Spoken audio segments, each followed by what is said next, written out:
രേഷ്ണം അതായത് എല്ലാവർക്കും പ്രണാമം. രേഷ്ണം,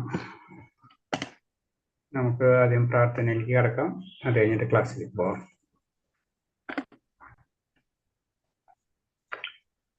ഓം നമോ ഭഗവതേ വാസുദേവായ. ഓം നമോ ഭഗവതേ വാസുദേവായ. ഓം നമോ ഭഗവതേ വാസുദേവായ. നാരായണം നമസ്കൃത്യം നരം ചൈവ നരോത്തമം ദേവീം സരസ്വതിം വ്യാസം തതോ ജയമുദിരയേത്. നഷ്ടപ്രായേഷു ഭദ്രേഷു നിത്യം ഭാഗവത സേവയാ. ഭാഗവതോത്തമ ശ്ലോകേ ഭക്തിർഭവതി നഷ്ടകി. മുഖം കരോതി വാചാലം പങ്കും ലംഘയതേ ഗിരിയത്. കൃപതമഹം വന്ദേ പരമാനന്ദമാധവം. ശ്രീഗുരുദീനധാരിണം ശ്രീചൈതന്യമീശ്വരം. ജ്ഞാനതിമിരാന്ധ്യസ്യ ജ്ഞാനാഞ്ജലശലാകയ ചക്ഷുർമിലിതം യേന തസ്മൈ ശ്രീഗുരുവേ നമഃ. ശ്രീചൈതന്യം മനോഭീഷ്ടം സ്ഥാപിതം യേന ഭൂതലേ സ്വയം രൂപകഥാ മഹ്യം ദദാതി സ്വഭാന്തികം. വന്ദേഹം ശ്രീഗുരു ശ്രീയുതപദകമലം. ശ്രീഗുരും വൈഷ്ണവാംശ ശ്രീരൂപം സാഗരജാതം സഹന രഘുനാഥാനിതം തം സജീവം സാദേവം സാവധൂതം പരിജനസഹിതം കൃഷ്ണചൈതന്യദേവം ശ്രീരാധാകൃഷ്ണപാദാൻ സഹനലളിത ശ്രീവിശാഖാനി താംശ. ഹേ കൃഷ്ണ കരുണാ സിന്ധു ദീനബന്ധു ജഗത്പദേ ഗോപേശ ഗോപികാ കാന്ത രാധാകാന്ത നമസ്തുതേ. തപ്തകാഞ്ചന ഗൗരാംഗേ രാധേ വൃന്ദാവനേശ്വരി കൃഷ്ണഭാനുസുതേ ദേവി പ്രണമാമി ഹരിപ്രിയേ. വാഞ്ചാകൽപതരൂപേച്ഛ കൃപാസിന്ധേവ ച പതിനാം പാവനേഭ്യോ വൈഷ്ണവേഭ്യോ നമോ നമോ. വിഷ്ണുപാദായ കൃഷ്ണപ്രേഷ്ഠായ ഭൂതലേ ശ്രീമതേ ഭക്തിവേദാന്ത സ്വാമിനി ദിനാമിനെ നമസ്തേ. സാരസദേവി ഗൗരവാണി പ്രചാരിണി നിർവിശേഷ ശൂന്യവാദി പാശ്ചാത്യ ദേശധാരിണി. ജയ ശ്രീകൃഷ്ണ ചൈതന്യ പ്രഭു നിത്യാനന്ദ ശ്രീ അദ്വൈത ഗദാധര ശ്രീവാസാദി ഗൗരഭക്തവൃന്ദ. ഹരേ കൃഷ്ണ കൃഷ്ണ കൃഷ്ണ ഹരേ ഹരേ. ഹരേ രാമ രാമ രാമ ഹരേ ഹരേ. ഹരേ കൃഷ്ണ. പ്രഭാതിക്ക് ജയ, ഗുരുദേവ്ക്ക് ജയ, അനന്തകോടി വൈഷ്ണവ ഭക്തർക്ക് ജയ. ഹരേ കൃഷ്ണ.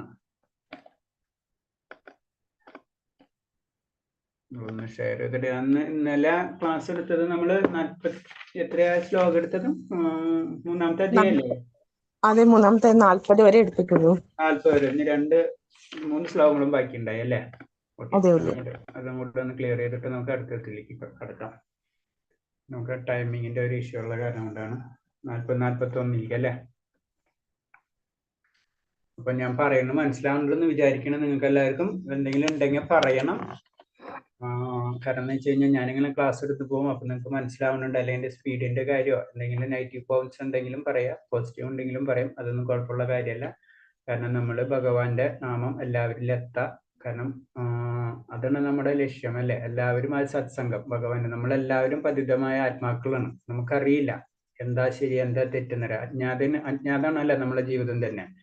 അപ്പൊ അതിലെ കൊണ്ട് നമ്മളെ കൊണ്ട് ചെയ്യാൻ പറ്റുന്ന കാര്യങ്ങൾ നമ്മൾ ചെയ്യുക മാത്രമാണ് നമ്മൾ ചെയ്യുന്നത്. അപ്പൊ എന്തെങ്കിലും ഉണ്ടെങ്കിൽ നിങ്ങൾ പറയാം. കാരണം നമ്മളെ എല്ലാവരും ലക്ഷ്യം എന്ന് പറഞ്ഞു കഴിഞ്ഞാൽ നമ്മൾ കൊണ്ടാവുന്നത് ഭഗവാന്റെ നാമങ്ങൾ എല്ലാവരെ കൊണ്ടും ചെയ്യിപ്പിക്കുക, പ്രവർത്തിക്കുക. അതിന് നമ്മളും അവരും എല്ലാവരും നമ്മൾ അതാണ് സെൽഫിഷ് നമുക്ക് ഉണ്ടാവില്ല. അതാണ് സാത്വികം. നമുക്ക് പറഞ്ഞല്ലോ സാത്വികമായിട്ടുള്ള ഗുണങ്ങളൊക്കെ പറയുമ്പോൾ അതിൽ ഏറ്റവും ഇമ്പോർട്ടൻസ് എന്ന് പറഞ്ഞാൽ നമ്മൾക്ക് വേണ്ടിയല്ല നമ്മൾ ചെയ്യുന്നത്. കാരണം ചൈതന്യ മഹാപ്രഭുവും ശരിക്കും അങ്ങനെ തന്നെയാണ് പറഞ്ഞു തരുന്നത്. കാരണം ദാസന്റെ ദാസൻ അത്രയും നമ്മൾ ആ ലെവലിലായിരിക്കണം നമ്മളെ. എന്നാലേ ഭഗവാനെ കിട്ടും. ഭഗവാൻ എവിടെ ഇരിക്കുന്ന വെച്ചാൽ ഭഗവാൻ ഇരിക്കുന്നത് എവിടെയെന്ന് ചോദിച്ചു കഴിഞ്ഞാൽ ഭഗവാൻ എവിടെ ഇരിക്കും നിങ്ങളോട് ചോദിച്ചാൽ നിങ്ങൾ എന്താ പറയാ? ആരെങ്കിലും ഒന്ന് പറയാൻ പറ്റുമോ? രേഷ്മ? ഭഗവാൻ നമ്മുടെ മനസ്സിലാണെന്ന് പറയാൻ. അതെ, നമ്മുടെ മനസ്സിൽ എന്ന് പറഞ്ഞാൽ ശരിക്കും പറയണ ഭഗവാൻ എന്ന് പറഞ്ഞു കഴിഞ്ഞാൽ ഭക്തന്റെ മനസ്സിലാന്നാ പറയണത്. ഭക്തന്റെ ദാസനാണ് ഭഗവാൻ. അത് തന്നെയല്ല അതിന്റെ ഒരു കഥ എന്ന് പറയുന്നത് വെച്ച് കഴിഞ്ഞാൽ പറഞ്ഞാണ്. അതായത് നമ്മൾ മഹാഭാരത യുദ്ധത്തില് ഭീഷ്മര് ശരിക്കും ഭഗവാൻ ആയുധം എടുക്കില്ല എന്ന് പറഞ്ഞിട്ടുണ്ട് അല്ലെ? അപ്പൊ എന്നിട്ട് ആ മഹാഭാരത യുദ്ധത്തിൽ ഭഗവാൻ ആയുധം എടുക്കുന്നുണ്ട്. അത് ആരെ സന്തോഷിപ്പിക്കാനാണ് അത് ചെയ്തത്? എന്താ ആ കഥ? അതിനെ പറ്റി ആരെങ്കിലും ഒന്ന് പറയാൻ പറ്റുമോ? എന്താ അതിന്റെ പ്രിൻസിപ്പിൾ, അതിന്റെ കൺസെപ്റ്റ് എന്താണെന്ന്? അപ്പൊ ശരിക്കും ഭഗവാൻ ധർമ്മം തെറ്റിക്കല്ലേ ചെയ്തത്? ഭഗവാൻ തന്നെ ധർമ്മത്തെ തെറ്റിക്കല്ലേ ചെയ്തത്? അതെന്താണ് അങ്ങനെ ചെയ്തത്? ഭക്തന്റെ ആഗ്രഹം നിറവേറ്റാൻ. യെസ്, അതൻ ഭക്തന്റെ ആഗ്രഹം നിറവേറ്റാൻ. അതെന്ന് പറഞ്ഞു ഭക്തൻ എവിടെ നിൽക്കണ്? അതെന്ന് പറഞ്ഞാൽ ഭക്തൻ ഭഗവാന്റെ ഹൃദയത്തിലാണ് വാഴുന്നത്. അപ്പൊ ഭഗവാനെ അറിയാം ഭീഷ്മന്റെ ആഗ്രഹം. ഭീഷ്മന്റെ ആഗ്രഹം എന്താണ്? അപ്പൊ ഭീഷ്മ ആഗ്രഹം എന്തായിരുന്നു? ഭീഷ്മന്റെ ഭീഷ്മരുടെ ആഗ്രഹം എന്തായിരുന്നു? ഭഗവാനെ കൊണ്ട് ആയുധം എടുപ്പിക്കുക. ആയുധം എടുപ്പിക്കണ എന്തിനാണ്?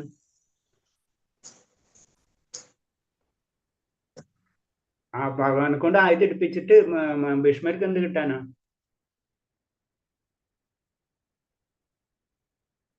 എന്തെങ്കിലും അതിനെ പറ്റി പറയാനുണ്ടായിരുന്നെങ്കിലും. അത് നമ്മൾ ചലഞ്ച് ചെയ്യുന്ന പോലെ തന്നെ അല്ലേ, ഞാൻ അത് എടുപ്പിക്കും എന്ന് പറയുന്ന പോലെ തന്നെ വാശിയാണല്ലേ അത്. അതാണോ ശരി?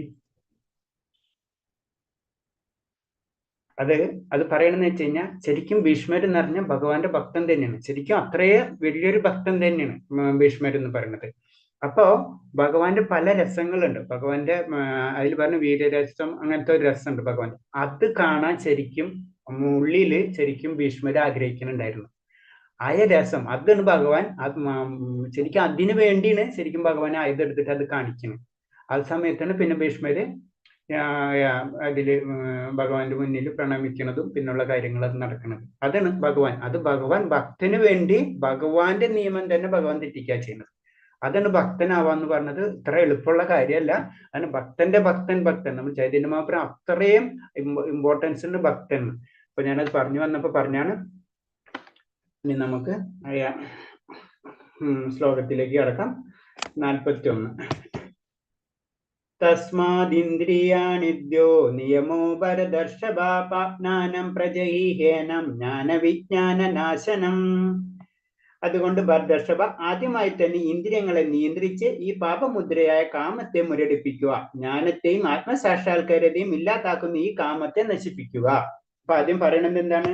കാരണം ഈ കാമം നമ്മളെ ആഗ്രഹമാണ് അല്ലെ, നമ്മളെ ആഗ്രഹമാണ് ഭൗതിക പ്രകൃതിയിൽ നമ്മൾ തളച്ചിടുന്നത്. അല്ലെങ്കിൽ ഭൗതിക പ്രകൃതിയാണ് നമ്മളെ പല സാധനം കണ്ടിട്ട് നമ്മളെ ആഗ്രഹിപ്പിച്ച് അത് നമ്മളെ വീണ്ടും ഈ ആത്മാവിനെ, ജീവാത്മാവിനെ ഈ ഭൗതിക ലോകത്തിൽ തളച്ചിടുന്ന ചെയ്യുന്നുണ്ട്. അപ്പൊ നീ എന്താ ആദ്യം ചെയ്യേണ്ടത്? ആദ്യം തന്നെ എവിടെയാണ് തുടക്കം അവിടെ നീ സ്റ്റോപ്പ് ചെയ്യിക്കുക. അതാണ് പറഞ്ഞ നിന്റെ ഇന്ദ്രിയങ്ങളെ നീ ആദ്യം തന്നെ സ്റ്റോപ്പ്. അതാണ് നമ്മൾ ആത്മീയതയിലേക്ക് നമ്മൾ ഉയരായ അതിനുവേണ്ടി ശ്രമിക്കുമ്പോൾ പുതുഭക്തരെ പറ്റി പറയണത് അതാണ്. ആദ്യം തന്നെ ഉപാസനകൾ ചെയ്യാനാണ് പറയുന്നത്. നമ്മൾ പറയുന്ന എല്ലാവരും അങ്ങനെ തന്നെയല്ല, കുറെ കാര്യങ്ങൾ നമ്മൾ ചെയ്യണം. അതെന്തിനാ ചെയ്തത്? നമ്മൾ ഇന്ദ്രിയങ്ങളെ നിയന്ത്രിക്കാൻ വേണ്ടി തന്നെ. ആ ഇന്ദ്രിയങ്ങളെ നിയന്ത്രിച്ചാൽ മാത്രമേ നമുക്ക് ആത്മീയമായിട്ടുള്ള ഉന്നതി ഉണ്ടാവുള്ളൂ. അതെന്ന് പറഞ്ഞു അങ്ങനെ ചെയ്യണം. അതിന് പറഞ്ഞത് നീ ആദ്യമായി തന്നെ ഇന്ദ്രിയങ്ങളെ നിയന്ത്രിച്ച് ഒരു പാപമുദ്രമായ കാമത്തെ മുരടിപ്പിക്കുക. അപ്പൊ അവിടെ നിന്ന് തൊട്ട് തുടങ്ങണം. ജ്ഞാനത്തെയും ആത്മസാക്ഷാത്കാരത്തെയും ഇല്ലാതാക്കുന്ന ഈ കാമത്തെ നശിപ്പിക്കുക.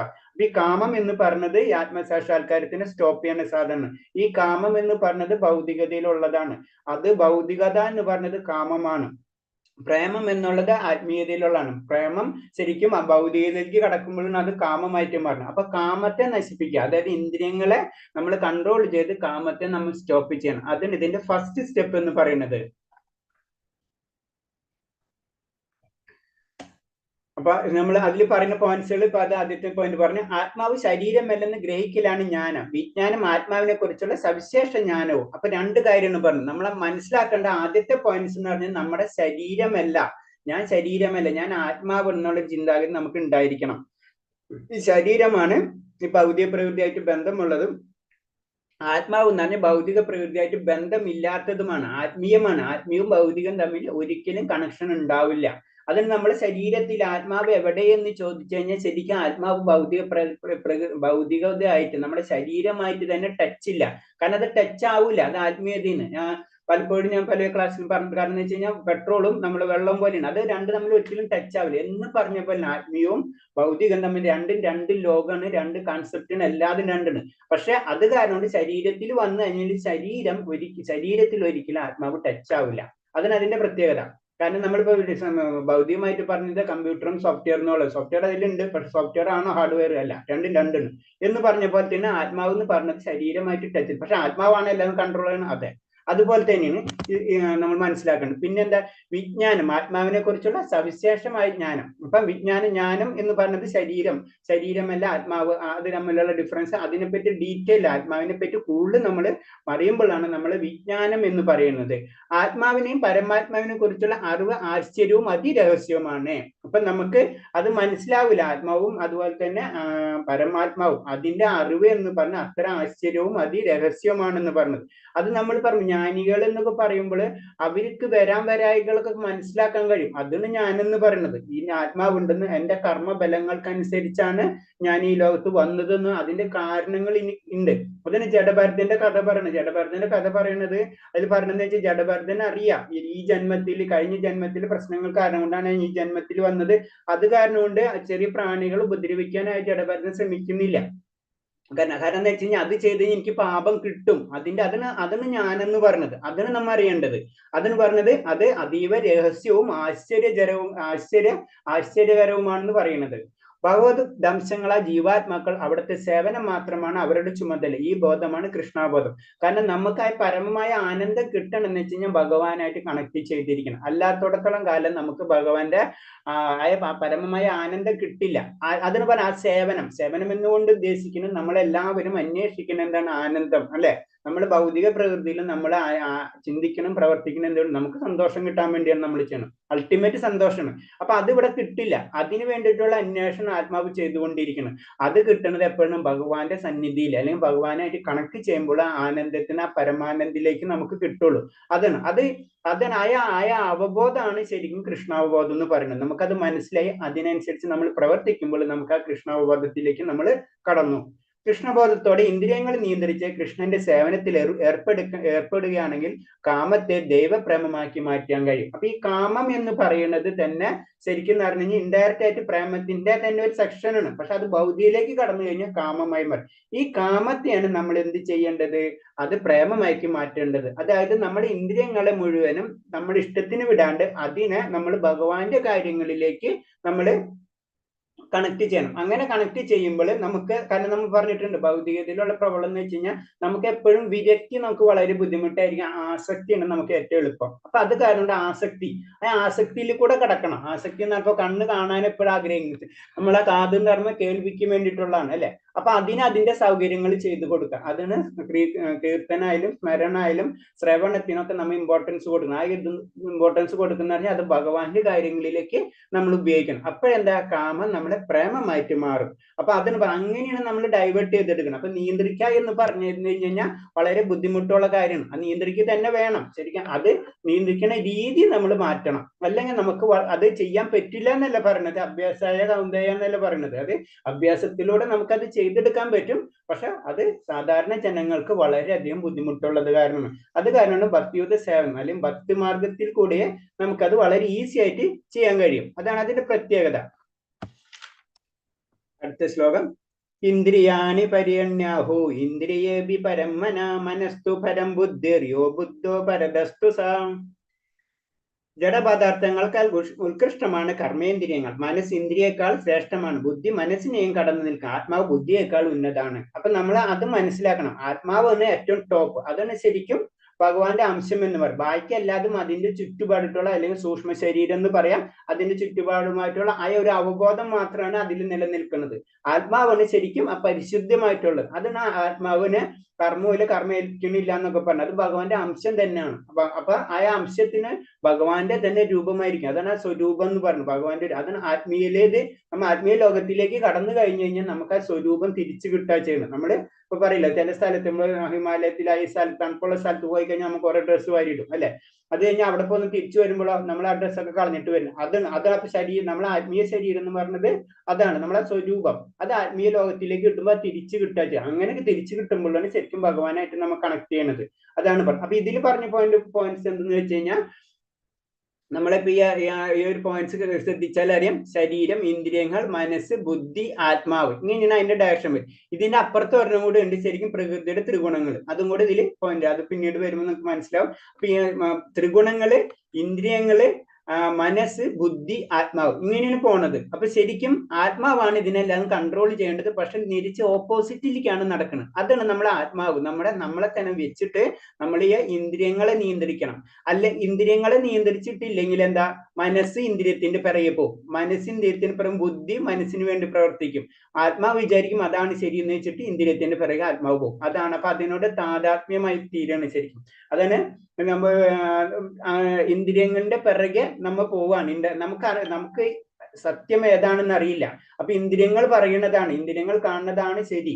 അതിന് നമുക്ക് ശരിക്കും പറഞ്ഞെന്ന് വെച്ച് കഴിഞ്ഞാൽ നമുക്ക് നമ്മളെ ഇന്ദ്രിയങ്ങൾ തന്നെ ആത്മീയത്തിനുമായിട്ട് ഒരു ഇന്ദ്രിയമുണ്ട്. ശരിക്കും പറഞ്ഞു കഴിഞ്ഞാൽ നമുക്ക് ഉൾക്കണ്ണെന്ന് പറയില്ല, നമ്മൾ കാണുന്നത് ഉൾക്കണ്ണുകൊണ്ട് കാണാന്ന് പറയില്ല. അത് തന്നെയാണ് അതിന്റെ ശരിക്കും. നമുക്ക് ഇതെന്നൊക്കെ പറഞ്ഞത് കഴിഞ്ഞാൽ ഇപ്പൊ നമുക്കറിയാം തിയേറ്ററിൽ 3D കളിക്കുന്ന തിയേറ്റർ സിനിമയിൽ പോയി കഴിഞ്ഞാൽ 3Dയുടെ കണ്ണാട എടുത്ത് വെക്കും. കാരണം അത് കാണണമെന്ന് വെച്ചാൽ കണ്ണാട വേണം എന്ന് പറഞ്ഞ പോലെയാണ് നമ്മൾ ഇപ്പോഴത്തെ ഇന്ദ്രിയങ്ങൾ എന്ന് പറഞ്ഞു. ഈ ലോകത്തിൽ അത് വേണം, പക്ഷെ അതിന്റെ അർത്ഥം നമ്മൾക്ക് കണ്ണില്ല എന്നല്ല, നമുക്കായ ആത്മീയ ഇന്ദ്രിയങ്ങൾ നമുക്കുണ്ട്. അതാണ് അതിൽ. അപ്പൊ ആ ആത്മീയ ഇന്ദ്രിയങ്ങൾ എന്തിനു വേണം? ഭൗതിക പ്രകൃതിക്ക് വരുമ്പോൾ ഈ ഇന്ദ്രിയങ്ങൾ നമുക്ക് വേണം. പക്ഷെ ആത്മീയ ലോകത്തിലേക്ക് പോകുമ്പോൾ ഇന്ദ്രിയങ്ങളൊന്നും ആവശ്യമില്ല. നമ്മൾ പറഞ്ഞ പോലെ തിയേറ്ററിൽ പോകുമ്പോൾ ആ കണ്ണട ആ സമയത്ത് ഉപയോഗിക്കുക, അത് കഴിഞ്ഞ് ആ കണ്ണടക്ക് എടുത്ത് വെച്ചിട്ട് നമ്മൾ വീട്ടിൽ പോരും എന്ന് പറഞ്ഞ പോലെ തന്നെ നമ്മൾ ഇതിന് മനസ്സിലാക്കേണ്ടത്. കാമത്തിന് പ്രവർത്തിക്കാൻ വിവിധ തുറകളാണ് ഇന്ദ്രിയങ്ങൾ. അപ്പൊ നമ്മളെ ആഗ്രഹങ്ങൾ നിറവേറ്റാനുള്ള ആ വഴികൾ, അതൊക്കെയാണ് ഇന്ദ്രിയങ്ങൾ. ആ കാമം നമ്മൾ നിവർത്തി കൃഷ്ണബോധം ഉള്ളിടത്ത് ഈ തുറകൾ നിരൂപകമാകുമെന്ന് നമുക്കറിയാം. ഭഗവാന്റെ ആഗ്രഹങ്ങൾ വരുമ്പോ നമുക്ക് ഇന്ദ്രിയത്തിനോടല്ല ആസക്തി ഉണ്ടാവാം, നമുക്ക് ഭഗവാന്റെ കാര്യങ്ങൾ. അപ്പൊ ഇന്ദ്രിയത്തിന് നമ്മൾ ഭഗവാന്റെ കാര്യങ്ങളിലേക്ക് വേണ്ടി നമ്മൾ മാറ്റുക ചെയ്യുന്നത്. ആത്മാവ് ഭഗവാനുമായി നേരിട്ട് സമ്പർക്കം പുലർത്തുമ്പോൾ അതിന്റെ നിയന്ത്രണത്തിലുള്ള ബുദ്ധി, മനസ്സ്, ഇന്ദ്രിയങ്ങളെല്ലാം സ്വാഭാവികമായി ഭഗവാനിൽ തന്നെ വ്യാപരിക്കും. അതാണ് പറയുന്നത്. കാരണം നമ്മൾ ശരിക്കും ആത്മാവ് ശരിക്കും ഭഗവാനായിട്ട് കോണ്ടാക്ട് ചെയ്യുന്ന സമയത്ത് നമ്മളെല്ലാവരും ഭഗവാൻ അത്രയും നമുക്ക് ആ ദൃഢനിശ്ചയം നമുക്ക് വന്നു കഴിഞ്ഞാൽ പിന്നെ നമുക്ക് അപ്പൊ നമുക്കത് ഭൗതികമായിട്ട് അറിയാം. ചില കാര്യങ്ങൾ നമ്മൾ ചെയ്യൂല എന്ന് വിചാരിച്ച് നമ്മൾ ചെയ്യൂല, ചെയ്യും എന്ന് വിചാരിച്ച് അത്ര ദൃഢനിശ്ചയം ഉണ്ടായി കഴിഞ്ഞാൽ പിന്നെ ആ ഭാഗത്തേക്ക് നമ്മൾ തിരിയില്ല. അതേപോലെ തന്നെ ആയിരിക്കണം ഭക്തി. നമ്മളത് ചെയ്യും, പ്രവർത്തിക്കുമെന്ന് അത്ര ആത്മീയമായിട്ടുള്ള സാക്ഷാത്കാരം എനിക്ക് വേണം എന്ന് ചിന്തിച്ചു കഴിഞ്ഞാൽ ഓട്ടോമാറ്റിക് ആയിട്ട് മനസ്സും ബുദ്ധിയും ഇന്ദ്രിയങ്ങളും നമുക്ക് നമ്മളെ കൺട്രോളിൽ വരും. അതായത് അത് ഭഗവാനിലേക്ക് നമുക്ക് വ്യാപരിപ്പിക്കാൻ സാധിക്കും. അതാണ് പറയുന്നത്. ആത്മാവിന്റെ മൂല്യസ്വരൂപത്തെ കുറിച്ച് നേരിട്ട് മനസ്സിലാക്കിയ മുഴുവൻ പ്രശ്നത്തിന്റെ പരിഹാരമാർഗം. അതായത് നമ്മുടെ മൂലസ്വരൂപം എന്ന് പറഞ്ഞത് ഭഗവാന്റെ അംശമാണെന്ന് നമ്മൾ മനസ്സിലാക്കുകയും അങ്ങനെ അതിനു വേണ്ടി നമ്മൾ എപ്പോഴും പരിശ്രമിച്ചു കൊണ്ടിരുന്നാൽ നമ്മുടെ എല്ലാ പ്രശ്നങ്ങളും മാറിക്കിട്ടും. കാരണം നമ്മൾ അവിടേക്കാണ് പോകേണ്ടത്. നമ്മളിപ്പോ ഒരു സ്ഥലത്തേക്ക് പോകണം, നമ്മുടെ ഡെസ്റ്റിനേഷൻ അല്ലെങ്കിൽ നമ്മുടെ പോയിന്റ് എന്ന് പറഞ്ഞത് ഇപ്പൊ പറഞ്ഞ ഡൽഹി ആണെന്ന് വെച്ച് കഴിഞ്ഞാൽ നമ്മൾ വേറെ ഒന്നും ഡൽഹിക്ക് പോവാം, അവിടെ ഇവിടെ നമ്മൾ ഇറങ്ങേണ്ട ആവശ്യമില്ല. ട്രെയിനിൽ പോകാനോ ഫ്ലൈറ്റിനോ അവിടെ ഇവിടെ ഒന്നും ഇറങ്ങേണ്ട ആവശ്യമില്ല. ആ ഒരു ലക്ഷ്യബോധം ഉണ്ടെങ്കിൽ ബാക്കിയുള്ള പ്രശ്നങ്ങൾ നമ്മൾ എന്താണ് ഇറങ്ങുമ്പോൾ ട്രെയിനിൽ പോകണമെങ്കിൽ പല സ്റ്റേഷനിൽ ഇറങ്ങി അവിടുത്തെ വിശേഷങ്ങൾ അറിയണം. അപ്പൊ അതിന്റെ പ്രശ്നങ്ങൾ അതിന് പറഞ്ഞാൽ അത് ശരിക്കും മനസ്സിലാക്കണം. നമ്മളെ പോയിന്റ് എവിടെയാണ്, നമുക്കുള്ള പോയിന്റ് എന്ന് പറഞ്ഞു കഴിഞ്ഞാൽ ഭഗവാന്റെ ആത്മീയ സാക്ഷാത്കാരത്തിലേക്ക് നമ്മൾ എത്തണം. അങ്ങനെ അത് മനസ്സിലാക്കി കഴിഞ്ഞാൽ പിന്നെ വേറൊരിടത്ത് നമുക്ക് വേറൊരു പ്രശ്നങ്ങൾ ഉണ്ടാവില്ല. കാരണം ബാക്കിയുള്ള കാര്യം നമ്മൾ ശ്രദ്ധിക്കില്ല. ഇപ്പൊ ട്രെയിനിൽ പോകണമെങ്കിൽ ഫ്ലൈറ്റിൽ ബാക്കിയുള്ള സ്ഥലങ്ങൾ, കാര്യങ്ങൾ, ആൾക്കാർ നമ്മൾ ശ്രദ്ധിക്കില്ല. നമ്മുടെ ലക്ഷ്യം ആ ഒരു ഡെസ്റ്റിനേഷൻ പോയിന്റ് മാത്രമാണ്. അതാണ് ഇതിൽ പറയുന്നത്. ഭഗവാന്റെ സ്വയം സമർപ്പിതനായി ബുദ്ധി കൊണ്ട് മനസ്സിനെ കൃഷ്ണഭക്തിയിൽ ഉറപ്പിച്ചാൽ ആ മനസ്സ് കുറ്റമറ്റതായി തീരും. ഇന്ദ്രിയങ്ങൾക്ക് എത്രമാത്രം ശക്തി ഉണ്ടെങ്കിലും ശരി, ആ വിഷപ്പല്ലുകൾ നഷ്ടപ്പെട്ട പാമ്പ് ഗോളെ പോലെ നിർവീര്യമായി. അതും പറയണേ. കാരണം നമുക്ക് ഇന്ദ്രിയത്തിന് നമുക്ക് വിഷപ്പല്ലുകൾ, പാമ്പുണ്ട് പക്ഷെ വിഷപ്പല്ലില്ലെങ്കിൽ പാമ്പിന് വാല്യില്ല അല്ലെ. അപ്പൊ പാമ്പിനെ വിഷപ്പല്ല് എടുത്ത് കളഞ്ഞ പോലെയായിരിക്കും ഇന്ദ്രിയങ്ങൾ. അപ്പൊ ഇന്ദ്രിയങ്ങള് പിന്നെ അതിനൊരു വാല്യില്ലാത്ത അവസ്ഥയിലേക്ക് എത്തും. അതാണ് ഭഗവാന് നമ്മൾ അത്രയും സമർപ്പിതരായിരിക്കണം. ഇതൊക്കെ ഭക്തിയോഗത്തിന്റെ ടച്ചിങ് ആണ് ഇതൊക്കെ പറഞ്ഞു വരുന്നത്. എന്നാൽ ഇത് പോണാണ് ഇതില്. നെക്സ്റ്റ് 41ാമത്തെ ശ്ലോകം. ഏവ ബുദ്ധി പരം ബുദ്ധോ സമസ്താത്മാനമാത്മനാ ജയി ശത്രു മഹാബാഹോ കാമരൂപ ദുരാസദം. മഹാബാഹു ഭൗതികങ്ങളായി ഇന്ദ്രിയങ്ങൾക്കും മനസ്സിനും ബുദ്ധിക്കും അതീതനാൻ താനെന്നറിഞ്ഞിട്ട് ദൃഢനിശ്ചയത്തോടുള്ള ആത്മീയ ബുദ്ധിയും കൃഷ്ണാവബോധം ആത്മീയ ശക്തിയും കൊണ്ട് മനസ്സിന് ഉറപ്പിച്ച ആദ്യമനായ കാമത്തെ ശത്രുവിനെ കീഴടക്കുക. അപ്പൊ നമ്മൾക്കൊരു അത്തരം മനസ്സിന് അത്ര ദൃഢനിശ്ചയം ഉണ്ടായിരിക്കണം. എന്താണ്? നമ്മൾക്ക് ഇന്ദ്രിയങ്ങൾക്കും മനസ്സിനും ബുദ്ധിക്കും അതീതനാണ് താനെന്നറിഞ്ഞിട്ടത്. ആത്മാവ് എന്ന് പറഞ്ഞത് ഞാൻ ഇതിന്റെ ഒക്കെ മുകളിലുള്ള വ്യക്തിയാണ്, ഞാൻ സാധാരണ ഒരു വ്യക്തിയല്ല. അപ്പൊ അതിന് പറയുന്നത് വെച്ച് കഴിഞ്ഞാല് നമ്മളിപ്പോ ഒരു പൊസിഷൻ കിട്ടിക്കഴിഞ്ഞാൽ അതാണ് ഞാൻ അതാണ്. ഇപ്പൊ സാധാരണ ഒരു SI അല്ലെങ്കിൽ കമ്പാരിറ്റീവ്ലി ഒരു സർക്കിൾ ഇൻസ്പെക്ടർ അല്ലെങ്കിൽ പ്രൈം മിനിസ്റ്റർ, അവർക്ക് ഒരു പൊസിഷൻ ഉണ്ടല്ലേ, അത് അവരെന്ന് മനസ്സിലാവുമ്പോൾ അവർക്ക് ആ പവർ ഉപയോഗിക്കാൻ പറ്റും. അപ്പൊ അത് സാധാരണ ജനങ്ങളിക്കുന്ന ഒരു വ്യത്യസ്തരായിരിക്കും എന്ന് പറഞ്ഞ പോലെ തന്നെ നമ്മളെ ആത്മാവ് എന്ന് പറഞ്ഞത് ഈ ഇന്ദ്രിയങ്ങളോ മനസ്സോ ബുദ്ധിയോ ഒന്നല്ല, അതിന് മുകളിലാണ്. അപ്പൊ അവരെയാണ് നമ്മൾ കൺട്രോൾ ചെയ്യേണ്ടത്. അപ്പൊ അങ്ങനെ ആയിരിക്കണം. അങ്ങനെ വന്നു കഴിഞ്ഞു കഴിഞ്ഞാൽ തീർച്ചയായിട്ടും നമുക്ക് ആത്മീയശാസ്ത്രാൾക്കാരും കിട്ടും. കാരണം ആത്മാവിന് മാത്രം ഭഗവാനായിട്ട് കണക്ട് ചെയ്യാൻ പറ്റുള്ളൂ. ബാക്കി സാധനങ്ങൾ കൊണ്ടുപോയി കഴിഞ്ഞാൽ അതൊക്കെ ഇവിടെ നമ്മൾ ഇടുകിട്ടുക. അതാണ് നമ്മൾ സഞ്ചിത കർമ്മങ്ങൾ എന്നൊക്കെ പറയുന്നത്. അപ്പൊ നമ്മൾ ആർജിച്ച കർമ്മങ്ങളൊക്കെ ഉണ്ട്, ആ കർമ്മങ്ങളൊക്കെ ഇവിടെ തീർത്തിട്ടോ അങ്ങോട്ട് കടക്കാൻ പറ്റുള്ളൂ. അതാണ് ഇതിന്റെ ബേസിക് ആയിട്ട് പറഞ്ഞത്. അപ്പൊ ഈ കർമ്മങ്ങളൊക്കെ തീർക്കണമെന്ന് വെച്ച് കഴിഞ്ഞാൽ ഭഗവാന്റെ സ്മരണ ഉണ്ടായിരിക്കണം. അങ്ങനെ സ്മരണ ഉണ്ടായി കഴിയുമ്പോഴോ നമ്മുടെ ആ പാപങ്ങൾ തീർക്കേണ്ട കാര്യങ്ങൾ, ഈവൻ പാപം പുണ്യവും പുണ്യകർമ്മങ്ങൾ അതിൽ പറഞ്ഞിട്ടുണ്ട്. കാരണം പുണ്യകർമ്മങ്ങൾ തീർന്നു കഴിഞ്ഞു കഴിഞ്ഞാൽ നമ്മൾ മർത്യലോക വിശന്തി എന്ന് പറയില്ലേ. അപ്പൊ ആയ ലെവലിൽ അത് രണ്ടും, പുണ്യം തീർന്നാൽ വീണ്ടും മർത്യലോകത്തിൽ വരും. പുണ്യം ഉണ്ടെങ്കിലും നമ്മൾ സ്വർഗലോകത്തിലും അല്ലെങ്കിൽ ഉന്നത ഗ്രഹങ്ങളിലേക്കാണ് നമ്മൾ പോകുന്നത്. അപ്പോഴും ഭഗവാന്റെ ലോകത്തിലേക്ക് നമ്മൾ പോകില്ല. ഭഗവാന്റെ ലോകത്തിലേക്ക് പോകണമെങ്കിൽ ഭഗവാനെ തന്നെ വിളിക്കണം. മുകുന്ദനെ തന്നെ വിളിച്ചാൽ, ഭഗവാനെ തന്നെ വിളിച്ചാൽ മാത്രമേ നമ്മൾ കിട്ടുള്ളൂ. ബാക്കിയല്ലാതെ നമ്മൾ ഭൗതിക ഐശ്വര്യങ്ങൾ നമുക്ക് ഈ ലോകത്തില് മറ്റുള്ള ദേവന്മാരും മറ്റുള്ള കാര്യങ്ങളും നമ്മളെ കർമ്മഫലങ്ങളും നമ്മളെ പുണ്യകർമ്മങ്ങൾക്ക് അനുസരിച്ച് നമ്മൾക്ക് ഫലം ലഭിക്കാം, ക്ലേശങ്ങളുണ്ടാവും. അതൊക്കെ ഭൗതിക നിയമങ്ങളാണ്. ഭൗതിക നിയമത്തിൽ ഭഗവാന് യാതൊരു റോളും ഇല്ല. അതിൽ പറഞ്ഞതെന്ന് വെച്ചാൽ നമ്മൾ ചെയ്യുന്ന പാപത്തിനും പുണ്യത്തിനും കാരണം ഭഗവാനല്ല, അത് ഞാൻ തന്നെയാണ്. സാധാരണ രീതിയിൽ എല്ലാത്തിനും കാരണം ഭഗവാനല്ലേ എന്ന് പറയുന്ന പോയിന്റിൽ അക്സെപ്റ്റ് ചെയ്യണില്ല. അത് 5-ാം അധ്യായത്തിലൊക്കെ കറക്റ്റ് ആയിട്ട് പറഞ്ഞിട്ടുണ്ട്. ഞാനൊരു തെറ്റ് ചെയ്തിട്ടുണ്ടെങ്കിൽ അത് തെറ്റ്, എല്ലാവരും ഭഗവാനല്ല സൃഷ്ടിച്ചത്, അപ്പൊ പിന്നെ ഭഗവാനല്ല കുറ്റക്കാരൻ, ഭഗവാൻ കുറ്റക്കാരനല്ല. ആ നിയമം, പ്രകൃതിയുടെ നിയമം അതാണ്. ആ നിയമത്തിനനുസരിച്ച് നമ്മൾ പ്രവർത്തിച്ചിട്ടില്ലെങ്കിൽ അതിന്റെ ശിക്ഷ നമുക്ക് കിട്ടും. നമ്മുടെ ഭൗതികമായിട്ട് പറഞ്ഞാൽ നമ്മളൊരു ഭൗതികത്തിൽ ഇപ്പോഴത്തെ നാട്ടിലൊരു നിയമം തെറ്റിച്ചു കഴിഞ്ഞാൽ അതിന്റെ ഉത്തരവാദിത്വം പ്രൈം മിനിസ്റ്റർ അല്ല, അത് നമ്മുടെ തന്നെയാണ്. ആ നിയമം അതാണ്, ആ നിയമത്തെയാണ് നമ്മൾ തെറ്റിക്കണേ. അപ്പൊ നിയമത്തിന്റെ ആ ശിക്ഷ അല്ലെങ്കിൽ പ്ലസ് ആണെങ്കിൽ പ്ലസ്, മൈനസ് ആണെങ്കിൽ നമുക്ക് അത് ലഭിക്കും. അതാണ് ഇതിൽ പറയുന്നത്. അതുകൊണ്ട് എന്ന് പറയും വേറെ ഒരു കാര്യം കൊണ്ട് പറയുന്നത്, പിന്നെ കൃഷ്ണബോധത്തിന്റെ പ്രഭാവം മൂലം ഭൗതികമായ മനോബുദ്ധിയിൽ ആർക്കും നിയന്ത്രിക്കാം. നമുക്ക് ആ കൃഷ്ണബോധം വരുമ്പോൾ നമുക്ക് നമ്മുടെ ഇന്ദ്രിയങ്ങളെ നമുക്ക് നിയന്ത്രിക്കാൻ കഴിയും. സ്വന്തം ചുമതലയോ പ്രവൃത്തികളെ പെട്ടെന്ന് ഉപേക്ഷിക്കേണ്ടതില്ല. നമ്മളിപ്പോ നിന്നിട്ട് തന്നെ നാളെ തന്നെ നമ്മൾ പെട്ടെന്ന് പട്ടണിട്ട പോലെ നമുക്ക് അങ്ങനെ ചെയ്യേണ്ട ആവശ്യമില്ല. അതാണ് പറഞ്ഞത്, പെട്ടെന്ന് ഉപേക്ഷിക്കേണ്ടതില്ല. ക്രമേണ കൃഷ്ണബോധം വളർത്തിയെടുക്കാൻ ഉറച്ച ബുദ്ധിയോടെ തന്റെ വിശുദ്ധമായ ആത്മസത്തയിലേക്ക് തിരിച്ചു കൊണ്ടുവരണം എന്നാണ് പറയുന്നത്. അത് ഒറ്റയടിക്ക് നമുക്ക് ചെയ്യാൻ കഴിയില്ല. കാരണം നമ്മൾ അത്തരം ബന്ധസ്ഥരായി കഴിഞ്ഞു ഭൗതിക ലോകത്തിൽ. നമ്മൾ ഈ ജന്മമല്ല പല ജന്മങ്ങളിൽ നമുക്ക് പല ആസക്തിയും പല കർമ്മങ്ങളും കൊണ്ടുവരുന്നുണ്ട് നമ്മൾ. അപ്പൊ ഒറ്റയടിക്ക് നമുക്ക് ഈ ലോകത്തിൽ നിന്ന് ഈ നിയമങ്ങളൊക്കെ പൊട്ടിച്ചെറിഞ്ഞ് നമുക്ക് ജീവിക്കാൻ പറ്റില്ല. അപ്പോഴാണ് പറയുന്നത് പതുക്കെ അതാണ് നമ്മൾ അർത്ഥധർമ്മ കാമമോക്ഷമൊക്കെ പറഞ്ഞ കൺസെപ്റ്റ് അതാണ്. അതൊക്കെയാണ് കർമ്മയോഗത്തിൽ വരുന്നത്. അപ്പൊ നമുക്ക് ഒറ്റയടിക്ക് ചെയ്യാൻ പറ്റില്ലെങ്കിലും പതുക്കെ നമ്മൾ അതിലേക്ക് കടക്കണം. അല്ലാന്ന് വെച്ചാൽ നമ്മുടെ ജീവിതം ഈ വീണ്ടും ചക്രത്തിൽ കയറും. നമുക്ക് ഒരിക്കലും സമാധാനം ഉണ്ടാവില്ല. കാരണം സമാധാനം ഉണ്ടാവാനല്ലേ ഈ ഭൗതിക ലോകം. അപ്പൊ അത് കിട്ടില്ല. നമ്മൾ ആ ആനന്ദത്തെ അന്വേഷിച്ചു കൊണ്ടിരിക്കണം. ആനന്ദം ഇവിടെ കിട്ടില്ല. അപ്പൊ ഇതാണ് ആനന്ദം. അപ്പൊ ഒരു കർമ്മം ചെയ്യും, അപ്പൊ അതിന്റെ കർമ്മഫലം കിട്ടും. അപ്പൊ കർമ്മഫലം എന്ന് പറയുമ്പോൾ തന്നെ നമ്മൾ സാധാരണ ചിന്തിക്കുന്നതല്ല, ഞാൻ ഒരാളോട് തെറ്റ് ചെയ്യാതിരിക്കുന്നു, അതൊന്നല്ല കർമ്മഫലം. കാരണം നമ്മൾ എന്തൊക്കെ ചെയ്താലും അതിന്റെ കർമ്മഫലം കിട്ടും. കാരണം പറയാം, നമ്മളിപ്പോ എക്സാമ്പിൾ ഈ ഇത് തന്നെ ലാപ്ടോപ്പ്, അതിന്റെ പിറകിൽ എത്ര കാര്യങ്ങൾ, എത്ര ജനങ്ങൾ, എത്ര ബന്ധങ്ങൾ, എന്തെല്ലാം പ്രശ്നങ്ങൾ ഉണ്ടാവും. അപ്പൊ അതൊക്കെ ഇൻഡയറക്റ്റ് ആയിട്ട് കർമ്മഫലങ്ങളാണെന്ന് പറയുന്നത്.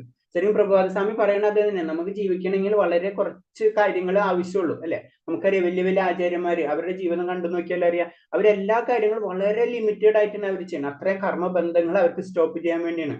അതാണ് അതിന്റെ കാര്യങ്ങൾ. അപ്പൊ അത് നമുക്ക് ഒറ്റയടിക്ക് ചെയ്യാൻ പറ്റില്ല. അപ്പൊ നമ്മൾക്ക് സാധാരണ നമ്മൾ ഗൃഹസ്ഥരായിരിക്കും 90% ആൾക്കാരും. അപ്പൊ അവർക്കൊന്നും ഒറ്റയടിക്ക് നമുക്ക് ആചാര്യന്മാരെ അല്ലെങ്കിൽ അങ്ങനത്തെ വലിയ വലിയ ആചാര്യന്മാര് ചെയ്യുന്ന രീതിയിലൊന്നും നമുക്ക് ചെയ്യാൻ കഴിയില്ല. അത് കാരണം കൊണ്ട് നമുക്കൊണ്ട് ചെയ്യാൻ പറ്റുന്നത് പതുക്കെ കൊണ്ടുപോകണം. അങ്ങനെയാണ് നമ്മളെ ഗൃഹസ്ഥത്തിൽ നിന്ന് വാനപ്രസ്ഥത്തിലേക്ക് നമ്മൾ കടക്കേണ്ടതെന്നാണ് പറയുന്നത്. അപ്പൊ ഇതൊക്കെയാണ് ഇതിൽ മെയിനായിട്ട്. അപ്പൊ ഇതിൽ മെയിനായിട്ട് ഈ അദ്ദേഹത്തിൽ പറയുന്നത് എന്താ, കാമം, അതാണ് എല്ലാത്തിന്റെ പ്രശ്നം. അത് നമ്മൾ ഇന്ദ്രിയത്തിന്റെ ഇത് വെച്ചിട്ട് ഇന്ദ്രിയത്തിനെ കൊണ്ട് ആ കാമത്തെ നമ്മൾ നിയന്ത്രിക്കണം. അതാണ് ബേസിക് ആയിട്ട് ഇതിൽ ഈ അദ്ദേഹത്തിൽ ഡിസ്കസ് ചെയ്യുന്നത്. ഓക്കെ, അപ്പൊ നമുക്ക് ഈ അധ്യായം കഴിയാൻ അടുത്ത അധ്യായത്തിലേക്ക് കടക്കാം. ഞാനൊന്ന് ഇത് ക്ലോസ് ചെയ്തോട്ടെ ഹരേഷ്ണ.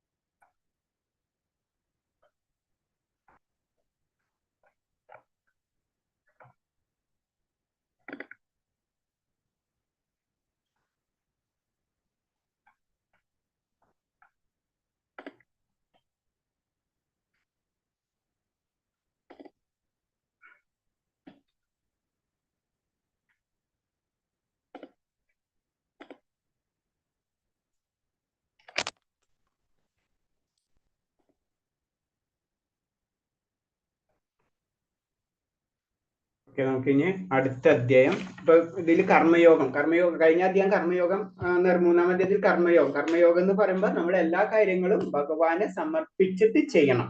അതാണ് ഇതിൽ പറഞ്ഞു വരുന്നത്. അപ്പൊ അതിന് കർമ്മയോഗം എന്ന് പറഞ്ഞത് നമ്മൾ എല്ലാ കാര്യങ്ങളും ചെയ്യുന്നത് ഭഗവാൻ. അപ്പൊ നമ്മൾ എന്താ, നമ്മൾ തെറ്റുകൾ ചെയ്യാതിരിക്കും ഡയറക്റ്റ് ആയിട്ട് പറഞ്ഞു കഴിഞ്ഞാൽ. അതാണ് അതിന്റെ ബേസിക് കൺസെപ്റ്റ്. അടുത്തത്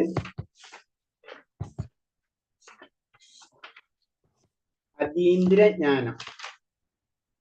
എന്നാൽ അതീന്ദ്രിയ ജ്ഞാനം. ഈ അതീന്ദ്രിയ ജ്ഞാനം എന്ന് പറയുമ്പോൾ നമുക്ക് ആ വേടിയിൽ നിന്ന് തന്നെ നമുക്ക് മനസ്സിലാവും. അതീന്ദ്രിയ ജ്ഞാനം അല്ലെ, ഇന്ദ്രിയങ്ങൾക്ക് അപ്പുറത്ത്. അതാണ് അതിന്റെ ഇത് പറയുന്നത്. നമ്മൾ ഇന്ദ്രിയങ്ങൾക്ക് കാണാൻ കഴിയാത്തതും ചിന്തിക്കാൻ പറ്റാത്തതിന്റെ അപ്പുറത്തൊരു ജ്ഞാനമുണ്ട്. അതാണ് അതീന്ദ്രിയ ജ്ഞാനം. ഇപ്പൊ സിക്സ് സെൻസ് എന്നൊക്കെ സാധാരണ നമ്മുടെ ഭാഷയിൽ നമ്മൾ പറയും. കാരണം അതുകൊണ്ട് മാത്രമേ നമുക്ക് ഭഗവാൻ അറിയാൻ കഴിയുള്ളൂ. നമ്മുടെ ഇന്ദ്രിയങ്ങൾ കൊണ്ട് നമുക്ക് ഭഗവാൻ അറിയാൻ കഴിയില്ല. ആ ജ്ഞാനം കിട്ടണമെങ്കിൽ നമുക്ക് അതീന്ദ്രിയമായ തലത്തിലേക്ക് നമ്മൾക്ക് ഉയർന്നാൽ മാത്രമേ നമുക്ക് ഭഗവാനെ അറിയാൻ കഴിയുള്ളൂ. അതാണ് ഇതിന്റെ അതീന്ദ്രിയ ജ്ഞാനം കൊണ്ട് ഉദ്ദേശിക്കുന്നത്. അപ്പൊ അതിലുള്ള പല കാര്യങ്ങളാണ്. കാരണം എന്ന് വെച്ച് കഴിഞ്ഞാൽ അതീന്ദ്രിയ ജ്ഞാനത്തിൽ കൂടിയാണ് ഭഗവാനെ അറിയേണ്ടതും. അങ്ങനത്തെ കുറെ പോയിന്റ്സുകളാണ് ഇതിൽ ഡിസ്കസ് ചെയ്യുന്നത്. നമുക്ക് ആദ്യം ശ്ലോകത്തിലേക്ക് കടക്കാം. അതീന്ദ്രിയ ജ്ഞാനം. അതിൽ ഫസ്റ്റ് ശ്രീ ഭഗവാനുവാച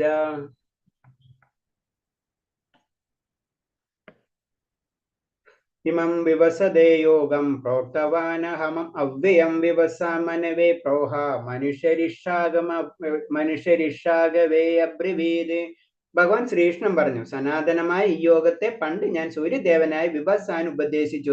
വിവസ്വാൻ മനുഷ്യവംശപിതാവായ മനുവിനും മനുഷ്യരിഷാഗുവിനും ഉപദേശിച്ചു കൊടുത്തു എന്ന് പറഞ്ഞു. അപ്പൊ ഈ ഉപദേശം, ഈ ഭഗവത്ഗീത അല്ലെങ്കിൽ ഭഗവാന്റെ ഉപദേശം എന്ന് പറഞ്ഞത് നമ്മളെ നമുക്കറിയാവുന്ന രീതിയിൽ മഹാഭാരത യുദ്ധത്തിൽ ആ സമയത്താണ് ഭഗവാൻ ഉപദേശം. അങ്ങനെയല്ല, അതിനേലും എത്ര വർഷങ്ങൾക്ക് മുന്നേ ഞാൻ ഇത് ഉപദേശിച്ചു കൊടുത്തിട്ടുണ്ട്. ആ ജ്ഞാനം ഇന്ന് അതിന് സനാതനമായിട്ടുള്ള ജ്ഞാനമാണ്. അത് പെട്ടെന്ന് നശിച്ചു പോവില്ല. പക്ഷെ അതിന് ചെറിയ ചെറിയ ഇത് കുറച്ചിലുകൾ വരും. അപ്പൊ അത് റിഫ്രഷ് ചെയ്യാന്ന് പറയില്ല. നമ്മൾ പഠിച്ച കാര്യം നമ്മൾ റിഫ്രഷ് ചെയ്യുന്ന പോലെ തന്നെ ഭഗവാൻ ഇത് വീണ്ടും അർജുനന് 5000 വർഷം മുന്നേ അല്ലെങ്കിൽ മഹാഭാരത യുദ്ധത്തെ സമയത്തിന് അത് വീണ്ടും പറഞ്ഞു കൊടുക്കണം. അതിനർത്ഥം എന്ന് വെച്ചാൽ ആ ജ്ഞാനം അപ്പോഴല്ല, അതിനേലും മുന്നിൽ നിലനിന്നിരുന്നതാണ് എന്നാണ് ഈ ശ്ലോകത്തിൽ കൂടെ പറഞ്ഞു തരുന്നത്. അത് പറഞ്ഞു വെച്ച് കഴിഞ്ഞാല് നമുക്കറിയാം, ഇതിലെ ഡീറ്റെയിൽ നോക്കട്ടെ ജസ്റ്റ്.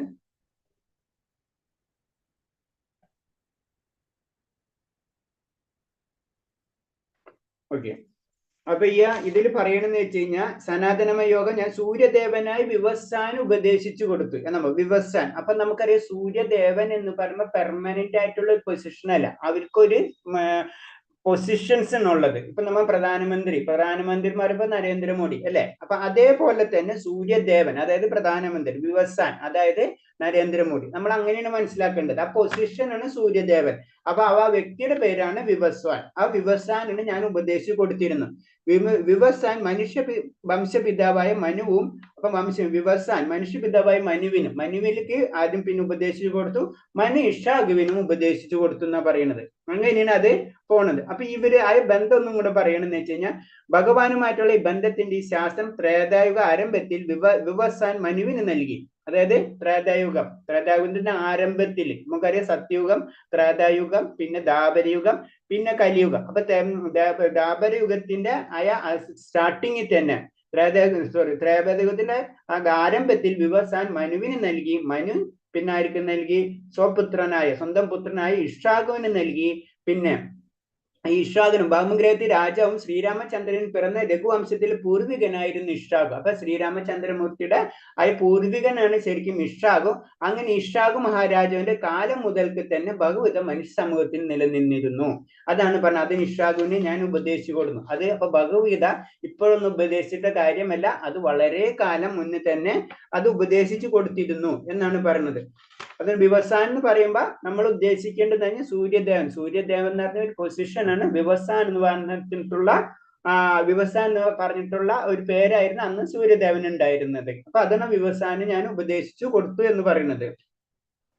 കാരണം എന്ന് വെച്ച് കഴിഞ്ഞാൽ അത് ശരിക്കും ഇവരൊക്കെ എന്ന് പറഞ്ഞു കഴിഞ്ഞാൽ ഈ രാജാക്കന്മാരെ ആ സമയത്ത് ഇപ്പൊ ഇവരൊക്കെ എന്ന് പറഞ്ഞാൽ അവരൊക്കെ എന്ന് പറഞ്ഞത് രാജ ഋഷികൾ എന്നാണ് പറഞ്ഞത്. രാജ ഋഷികൾ എന്ന് പറഞ്ഞ രാജാവാണെങ്കിൽ ഋഷിമാരെ പോലെ തന്നെ ജീവിതം നോക്കുന്നവരാണ് ഋഷിമാരെന്നുള്ള സംബോധന ചെയ്യുന്നത്. അപ്പൊ അത്രയും വളരെ രാജാക്കന്മാരാണ് ശരിക്കും എന്താ ചെയ്യേണ്ടത്. കാരണം അല്ലെങ്കിൽ നമ്മളിപ്പോ ഭരിക്കണ മന്ത്രിമാര് അല്ലെങ്കിൽ സമൂഹത്തിലെ നിയമവ്യവസ്ഥയില് ആത്മീയ വിദ്യാഭ്യാസം കൊടുത്തിരിക്കണം, അതാണ് ചെയ്യേണ്ടത്. പക്ഷെ ഇപ്പോഴത്തെ കാലത്ത് അതല്ല നടക്കുന്നത്. കാരണം എന്ന് വെച്ച് കഴിഞ്ഞാൽ എല്ലാ ഗ്രഹങ്ങളുടെയും രാജ്യങ്ങളുടെയും ഭരണാധികാരി വിദ്യാഭ്യാസം, സംസ്കാരം, ഭക്തി എന്നിവയിലൂടെ പ്രജകൾക്ക് ഈ ജ്ഞാനം പകർന്നു കൊടുക്കാൻ ചുമതലപ്പെട്ടവരാണ്. ജനങ്ങൾ ഈ മഹത്തായ ശാസ്ത്രത്തിന്റെ സഹായത്തോടെ മനുഷ്യജന്മം യഥാസരം ഉപയോഗപ്പെടുത്തി ജീവിത വിജയം കൈവരിക്കാം. അപ്പൊ നമ്മള് ആത്മീയ വിദ്യാഭ്യാസം എല്ലാ ജനങ്ങൾക്കും എത്തേണ്ട രീതിയിൽ ചെയ്തിരിക്കണം. ഈ ലക്ഷ്യം മുൻനിർത്തിക്കൊണ്ട് ജനങ്ങൾക്കിടയിൽ കൃഷ്ണബന്ധം പ്രചരിപ്പിക്കാൻ എല്ലാ ഭരണകർത്താക്കന്മാർക്കും ബാധ്യതയുണ്ട്. ഇത് ഭഗവാനുമായിട്ടുള്ള ജ്ഞാനമാണ്. അപ്പൊ അത് കാരണം കൊണ്ട് ഇത് ശരിക്കും എല്ലാ രാജാക്കന്മാർക്കും അവരുടെ ഡ്യൂട്ടിയാണ് ശരിക്കും ഇത് ആത്മീയമായിട്ടുള്ള ജ്ഞാനം എല്ലാ ജനവിഭാഗങ്ങൾക്ക് എത്തിക്കുക എന്നുള്ളത്. പക്ഷെ പിന്നീട് ശ്ലോകങ്ങളിൽ വരുന്നുണ്ട്. അപ്പൊ ഇത്ര മനസ്സിലാക്കാം. 5000 വർഷങ്ങൾക്ക് മുന്നേ മാത്രമല്ല 17 വർഷങ്ങൾക്ക് മുന്നേ ഭഗവാൻ ഈ ജ്ഞാനം ഉപദേശിച്ചു കൊടുത്തിട്ടുള്ളതായിരുന്നു. അത് സൂര്യദേവനായ ദിവസാനാണ് ഭഗവാൻ ആദ്യമായിട്ട് ഇത് ഉപദേശിച്ചു കൊടുത്തത്. അത് ഇതിന്റെ ജ്ഞാനം ഉപദേശിച്ചു കൊടുത്തത്. അതാണ് ഈ ശ്ലോകത്തില് പറഞ്ഞു വരുന്നത്.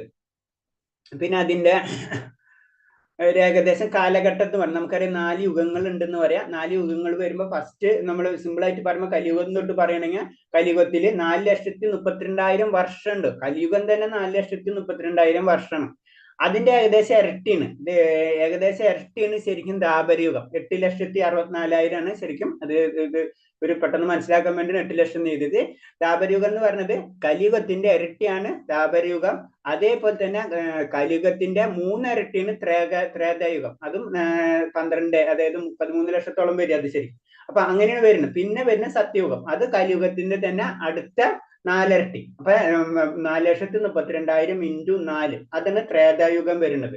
അത് സത്യയുഗം വരുന്നത്. അപ്പൊ ശരിക്കും കലിയുഗ ഏറ്റവും കുറവ്, അതിന്റെ ഡബിൾ ആയിരിക്കും ദ്വാപരയുഗം. പിന്നെ കലിയുഗത്തിന്റെ 3 ഇരട്ടി ആയിരിക്കും ത്രേതായുഗം. കലിയുഗത്തിന്റെ തന്നെ 4 ഇരട്ടി ആയിരിക്കും സത്യയുഗം.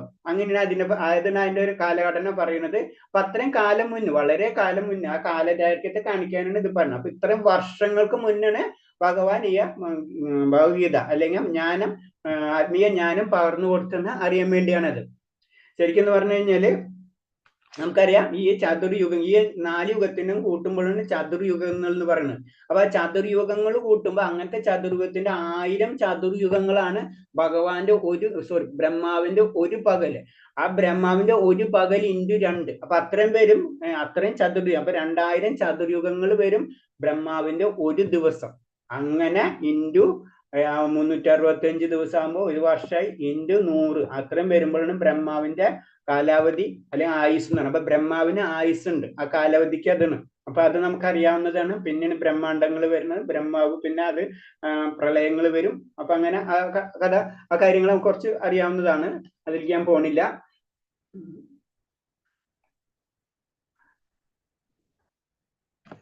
ഓക്കെ, അടുത്ത ശ്ലോകത്തിലേക്ക് കടക്കാം. ഏവം പരമ്പരപ്രാപ്തമിമം രാജർഷയോ വിദോഹോ സകാലനേഹോ മഹദാ യോഗോ നഷ്ടപരന്തഭ. അങ്ങനെ ശിഷ്ട പരമ്പരയിൽ കൂടി പകർന്നു കിട്ടിയ ഈ സർവോത്കൃഷ്ടമായ ശാസ്ത്രം രാജർഷികൾ ശരിയായി മനസ്സിലാക്കിയിരുന്നു. ക്രമേണ ആ പരമ്പര ശൃംഖല മുറിഞ്ഞു പോകുകയും ഇത് നഷ്ടപ്രായമാവുകയും ചെയ്തു. അപ്പൊ എന്താ സംഭവിക്കുന്നത് വെച്ച് കഴിഞ്ഞാൽ ഇതിനെങ്ങനെ നാശം വന്നതെന്ന് ഭഗവാൻ തന്നെ പറയുന്നത്.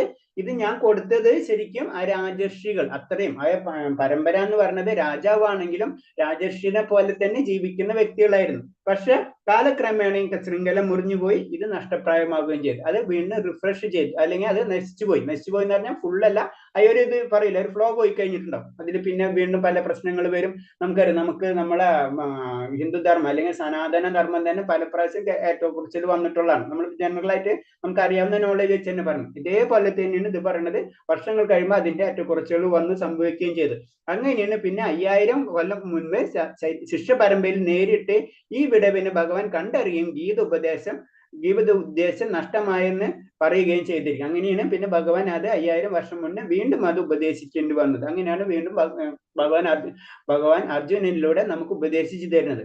ശരിക്കും പറഞ്ഞാൽ ഭഗവത് ഉപദേശിക്കുന്ന അർജുനന് വേണ്ടിയല്ല, ശരിക്കും പറഞ്ഞാൽ നമുക്ക് വേണ്ടിയാണ്. കാരണം അർജുനൻ അതല്ലാതെ അറിയാം. അർജുനൻ ഭക്തനാണ് അല്ലെ. കറക്റ്റ് നോക്കി കഴിഞ്ഞാൽ ഭക്തന്മാരില് സഖ്യ എന്നുള്ള ഇതിൽ വരുന്ന അർജുനൻ വരുന്നു. സുഹൃത്തായിട്ടാണ് അയ്യൊരു ഇത് പറയുന്നത്. നവയുധ ഭക്തിയിൽ സഖ്യം എന്നുള്ള ആ പൊസിഷനാണ് അർജുനൻ. അപ്പൊ അർജുനൻ ഭക്തനാണ്. ഭക്തന് ഇതൊന്നും ബാധകമല്ല. പക്ഷെ നമുക്ക് വേണ്ടിയാണ് ശരിക്കും അർജുനനിലൂടെ ഭഗവാൻ ഇതെല്ലാതും പറഞ്ഞു തരുന്നത്.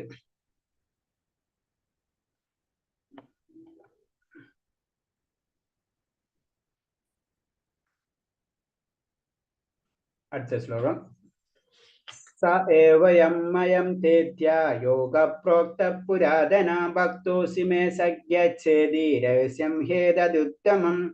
നീ എന്റെ ഭക്തനും മിത്രമായത് കൊണ്ടാണ് പരംപുരുഷനായി ബന്ധപ്പെടുത്തുന്ന ഈ പുരാതന ശാസ്ത്രം ഞാൻ വിവരിച്ചു തരുന്നു. അതുകൊണ്ട് അതീന്ദ്രിയമായി ഈ ഗുപ്തജ്ഞാനം ഗ്രഹിക്കാൻ നിനക്ക് കഴിവുണ്ട്. അപ്പൊ ശരിക്കും പറയാം ഭഗവത് ഗ്രഹിക്കണം എന്ന് വെച്ചാൽ നമുക്കൊരു ഭക്തനായാൽ മാത്രമേ നമുക്ക് ഭഗവത് ഗ്രഹിക്കാൻ അറിയുള്ളൂ. അതാണ് ഭഗവാൻ ഇതിൽ കൂടെ പറഞ്ഞു കൊടുക്കുന്നത്. കാരണം ശരിക്കും അർജുനൻ അത്ര നല്ലൊരു ഭക്തനാണല്ലോ. അപ്പൊ ഭക്തർക്ക് മാത്രമേ ശരിക്കും ഭഗവാൻ പറയുന്ന രീതിയിലുള്ള ഭഗവത നമുക്ക് മനസ്സിലാക്കാൻ കഴിയുള്ളൂ. അതിന് നമ്മൾ ഭഗവത വെറുതെ നോവൽ വായിക്കുന്ന പോലെ വായിച്ചു പോയിട്ട് കാര്യമില്ല എന്ന് പറഞ്ഞത് അതാണ്. അത് ആയ ഭക്തന്റെ ലെവലിലേക്ക് നമ്മൾ ഉയരണം. എന്നാലേ ഭഗവാൻ പറയുന്ന വാക്കുകളും ആയ മീനിങ്ങുകളും നമുക്ക് മനസ്സിലാവുള്ളൂ. അതാണ് ഇതിന്റെ പ്രശ്നം. അതെന്ന് പറഞ്ഞാൽ അതുകൊണ്ട് അതീന്ദ്രമായി ഈ ഗുപ്തജ്ഞാനം ഗ്രഹിക്കാൻ നിനക്ക് കഴിവുണ്ട്. അപ്പൊ അർജുനൻ എന്ന് പറയുമ്പോൾ നമ്മൾ ഇന്ന് നമുക്ക് കൺസിഡർ ചെയ്യാം. അപ്പൊ നമ്മളായ ഭക്തന്റെ ലെവലിലേക്ക് നമ്മൾ ഉയരണം. തമസ് രജസ് സാത്വിക ഗുണത്തിലെങ്കിലും നമ്മൾ ഉയർന്നാലോ ഭഗവതയിലുള്ള പല കാര്യങ്ങളും നമുക്ക് മനസ്സിലാവുള്ളൂ, ഭഗവാൻ പറഞ്ഞിട്ടുള്ളത്. അതാണ് ഇതിൽ കൂടെ നമുക്ക് മനസ്സിലാക്കേണ്ടത്. കാരണം അതിന് ഒരു അസുരന് ഈ രഹസ്യ ജ്ഞാനം ഗ്രഹിക്കാൻ സാധ്യമല്ല എന്ന് പറയുന്നത്. കാരണം അത്രയും ബുദ്ധിമുട്ടാണ് ഈ കാര്യങ്ങൾ. കാരണം ബുദ്ധിമുട്ട് എന്ന് പറഞ്ഞെന്ന് വെച്ച് കഴിഞ്ഞാൽ അത് അത്രയും ഭൗതികമായിട്ടുള്ള കാര്യങ്ങൾ നമ്മളിലുള്ള കാരണം കൊണ്ട് ഇതിനോടൊന്നും വരുന്ന ഇൻട്രസ്റ്റ് ഉണ്ടാവില്ല. അപ്പൊ നമ്മൾ അത് ശ്രദ്ധിക്കില്ല. നമുക്കറിയാം, നമുക്ക് ഇൻട്രസ്റ്റ് ഉള്ള കാര്യങ്ങൾ നമ്മൾ നോക്കും, ഇൻട്രസ്റ്റ് ഇല്ലാത്ത കാര്യങ്ങളില്ലെങ്കിൽ നമ്മൾ നോക്കില്ല എന്ന് പറഞ്ഞപ്പോൾ തന്നെ അത് ആ ഇൻട്രസ്റ്റ് അതെന്ന് പറഞ്ഞത് ആ ഭക്തി ഉണ്ടെങ്കിലോ നമ്മൾ ഇത് ഗ്രഹിക്കാൻ നമ്മൾ ശ്രമിക്കുള്ളൂ, അല്ലെങ്കിൽ നമുക്ക് ഗ്രഹണം കിട്ടുള്ളൂ. അതും ഭഗവാന്റെ തന്നെ ഒരു കരുണ വേണം. ഭക്തന്മാരുടെ വ്യാഖ്യാനം സത്യം വെളിവാക്കുന്ന അസുരന്മാരുടെ നിഷ്പ്രയോജനങ്ങളുമാണ്. കാരണം ഭക്തന്മാർക്കാണ് മനസ്സിലാവുക സത്യമാണെന്ന്. ആ സത്യത്തെ വെളിവാക്കാൻ അവർക്ക് സാധിക്കും. അവർക്ക് ഇത് പെട്ടെന്ന് മനസ്സിലാവും.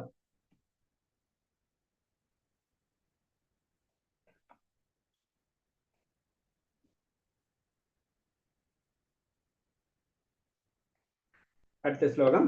അപരം ഭവാതു ജന്മം പരം ജന്മ വിവസ്വതാ കഥമേതത് വിജ്ഞാനീയം തോമതോ പ്രോക്തവാനിത. അർജുനൻ പറയുന്നതാണ്. അർജുനൻ പറഞ്ഞു, വിവസാൻ എന്ന സൂര്യദേവൻ അങ്ങേക്ക് വളരെ മുന്നേ ജനിച്ചിരിക്കെ അങ്ങ് അദ്ദേഹത്തിന് ഉപദേശം നൽകി എന്ന് പറയുന്നത് ഞാൻ എങ്ങനെ മനസ്സിലാക്കും? ഇത് നമ്മുടെ സാധാരണ രീതിയിലുള്ള നമ്മുടെ ചിന്താഗതിയാണ്. അതിന് പറഞ്ഞത് അർജുനൻ ശരിക്കും നമ്മളെപ്പോലെ, നമ്മൾ സാധാരണ ഒരു വ്യക്തിനെ പോലെ തന്നെയാണ് ഭഗവാനോട് ചോദിക്കുന്നത്. കാരണം എന്ന് വെച്ച് കഴിഞ്ഞാൽ വിവസാൻ വളരെയധികം മുന്നേ ഉണ്ടായിരുന്ന വ്യക്തിയാണല്ല, അങ്ങനെയാണ് ഇപ്പൊ ഉണ്ടായിട്ടുള്ളതാണ് അല്ലെ. ശ്രീകൃഷ്ണൻ എന്ന് പറയുമ്പോൾ അർജുനന്റെ കൺസെപ്റ്റ് അനുസരിച്ച് ഇപ്പൊ ഭഗവാൻ ഇപ്പോഴും. അപ്പൊ അതിന് ഇതിനെ മുന്നത്തെ കാര്യം ഇത്രയും കാലത്തെ മുന്നേ എങ്ങനെയാണ് ഭഗവാൻ ഈ ഗീത അല്ലെങ്കിൽ ജ്ഞാനം എങ്ങനെ ഉപദേശിച്ചെന്നാണ് ചോദിക്കുന്നത്. അതാണ് സാധാരണ ഒരു വ്യക്തിയുടെ ചിന്താഗതി ആയിരിക്കും. കൃഷ്ണന്റെ ത്രിഗുണങ്ങൾ അതീതനായ വെറും ഒരു മനുഷ്യനായി കരുതുന്ന നിരീശ്വരന്മാരുടെ നിലപാടിനെ എതിർക്കാൻ ഒരു ഉപായമാണ് ഭഗവക്തനായ അർജുനന്റെ ചോദ്യം. അപ്പൊ സാധാരണ രീതിയിൽ ഭഗവാനെ സാധാരണ രീതിയിൽ ഒരു മനുഷ്യനായിട്ട് തന്നെയാണ് എല്ലാവരും കാണുന്നത്. അപ്പൊ അതല്ല എന്ന് ഇൻഡയറക്റ്റ് ആയിട്ട് നമുക്ക് മനസ്സിലാവാനും കൂടിയാണ് അർജുനൻ ആ ചോദ്യം ചോദിക്കുന്നത്. കാരണം ഒരു സാധാരണ വ്യക്തിയാണെന്ന് പറഞ്ഞാൽ മരണത്തിന് മുന്നുള്ള കാര്യം, അവന്റെ ജനനത്തിന് മുന്നുള്ള കാര്യങ്ങൾ അവന് ചെയ്യാനോ പ്രവർത്തിക്കാനോ കഴിയില്ല. അപ്പൊ അത് ആ ചോദ്യത്തിന്റെ മീനിങ് അതാണ്.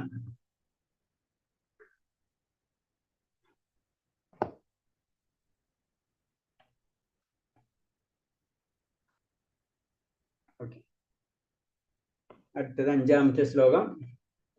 ശ്രീ ഭഗവാനുവാച ബഹൂനാമേവ ദിദ്ധാനി ജന്മാനി തവാർജുന തന്യേഹം വേദ സർവാണി നാത്വം വേദം പരന്തപാം.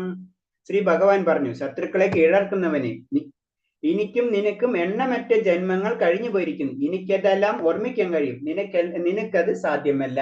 ഇതിൽ നിന്ന് ഭഗവാൻ പറയുന്നത് ജീവാത്മാവും പരമാത്മാവും രണ്ടും രണ്ടാണെന്ന് ഇൻഡയറക്റ്റ് ആയിട്ട് പറയുന്ന ഈ ശ്ലോകമാണ്. കാരണം ജീവാത്മാവിന്റെ പ്രത്യേകത എന്താന്ന് വെച്ച് കഴിഞ്ഞാൽ, ജീവാത്മാവ് നമുക്കറിയാം, നമുക്കൊരു ശരീരം ലഭിക്കും.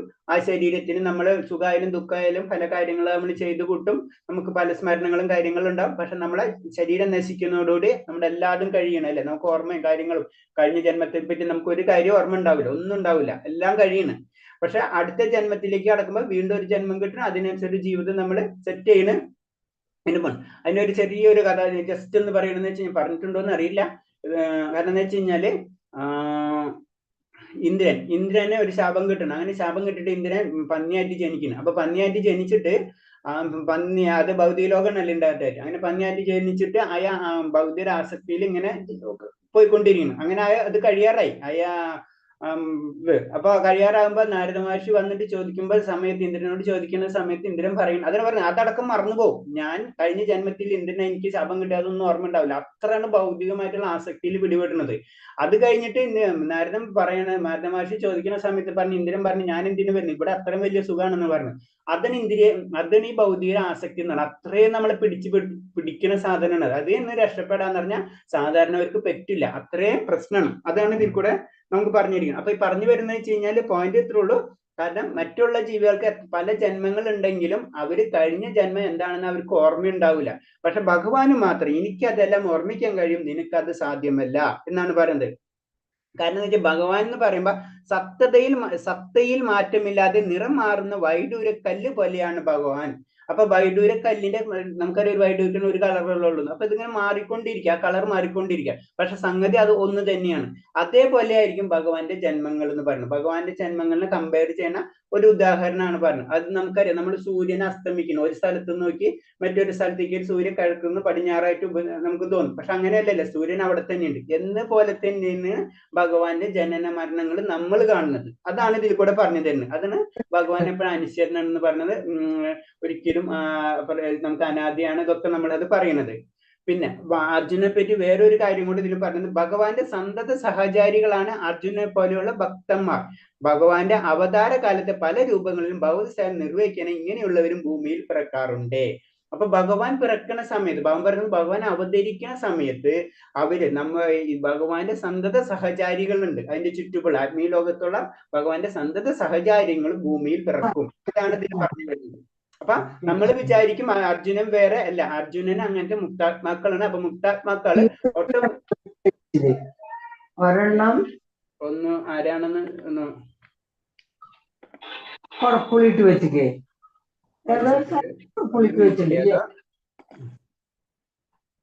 മ്യൂട്ട് ചെയ്തിട്ടുണ്ട് bro. Okay, thank you Mataji.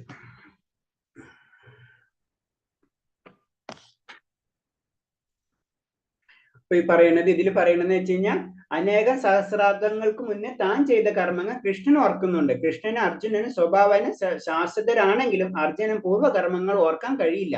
ശരീരം മാറുന്നതോടെ ജീവാത്മന് മുൻ സ്മരണ നഷ്ടപ്പെടുന്നു എന്നത് ഇവിടെ ഓർമ്മിക്കേണ്ടതാകുന്നു. ഭഗവാന്റെ സച്ചിദാനന്ദ രൂപം ഒരിക്കലും മാറ്റാത്തത് കൊണ്ട് അദ്ദേഹം എല്ലാം സ്മരിക്കുന്നു. അദ്വൈതമൂർത്തിയെ അവിടേക്ക് ആത്മാവും ശരീരവും ഒന്ന് തന്നെ, അദ്ദേഹവുമായി ബന്ധമുള്ളതെല്ലാം ആധ്യാത്മികമത്രേ. അപ്പൊ ഇതിനിപ്പോ പറഞ്ഞ പോയിന്റ് തന്നെയാണ് നമ്മളെ ശരീരം എന്ന് പറയുന്നത്. ജീവാത്മാക്കൾക്ക് എന്ന് പറഞ്ഞു കഴിഞ്ഞാൽ അവരെ ശരീരം മാറിക്കൊണ്ടിരിക്കും. അപ്പൊ അവർക്ക് പഴയ ജന്മങ്ങളോ കാര്യങ്ങളോ ഓർമ്മ വരില്ല.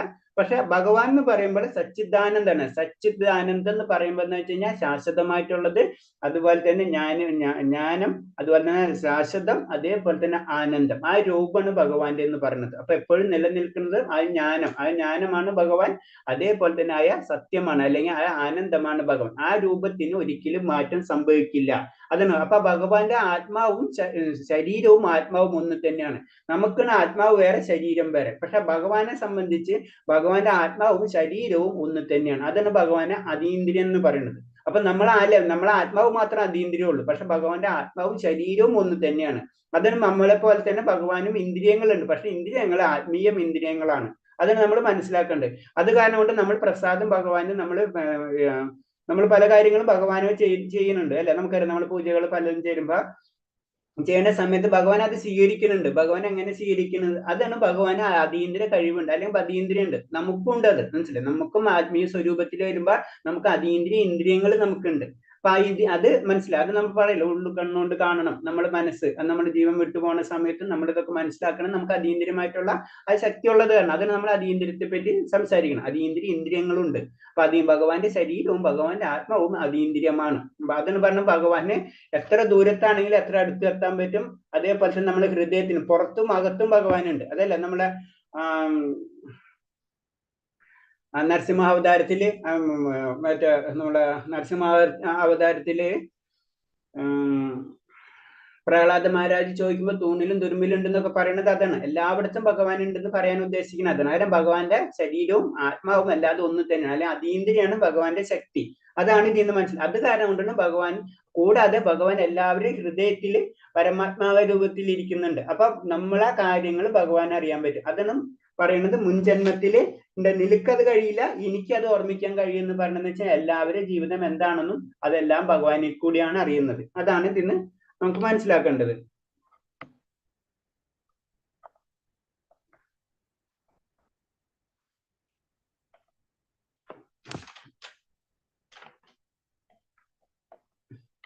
ഓക്കെ, ബ്രഹ്മസ്വം അച്യുതൻ എന്ന് വിളിക്കുന്നു. അച്യുതൻ എന്ന് പറഞ്ഞിട്ട് നമുക്കറിയാം ഭഗവാൻ അച്യുതൻ എന്നുള്ള പേരിന്റെ ഉദ്ദേശം എന്ന് പറഞ്ഞത് തെറ്റ് പറ്റാത്തവൻ, ഭൗതിക സംഗമത്തിൽ അത് സ്വയം വിസ്മരിക്കാത്തവൻ എന്നർത്ഥം. നമ്മളെ അതായത് ഭൗതികതയിൽ വന്നാലും അത് വിസ്മരിക്കില്ല, പഴയ കാര്യങ്ങളൊന്നും വിസ്മരിക്കുക, അതാണ് അച്യുതൻ എന്നർത്ഥത്തിന്റെ അർത്ഥം. അത് തെറ്റ് പറ്റാത്തവൻ.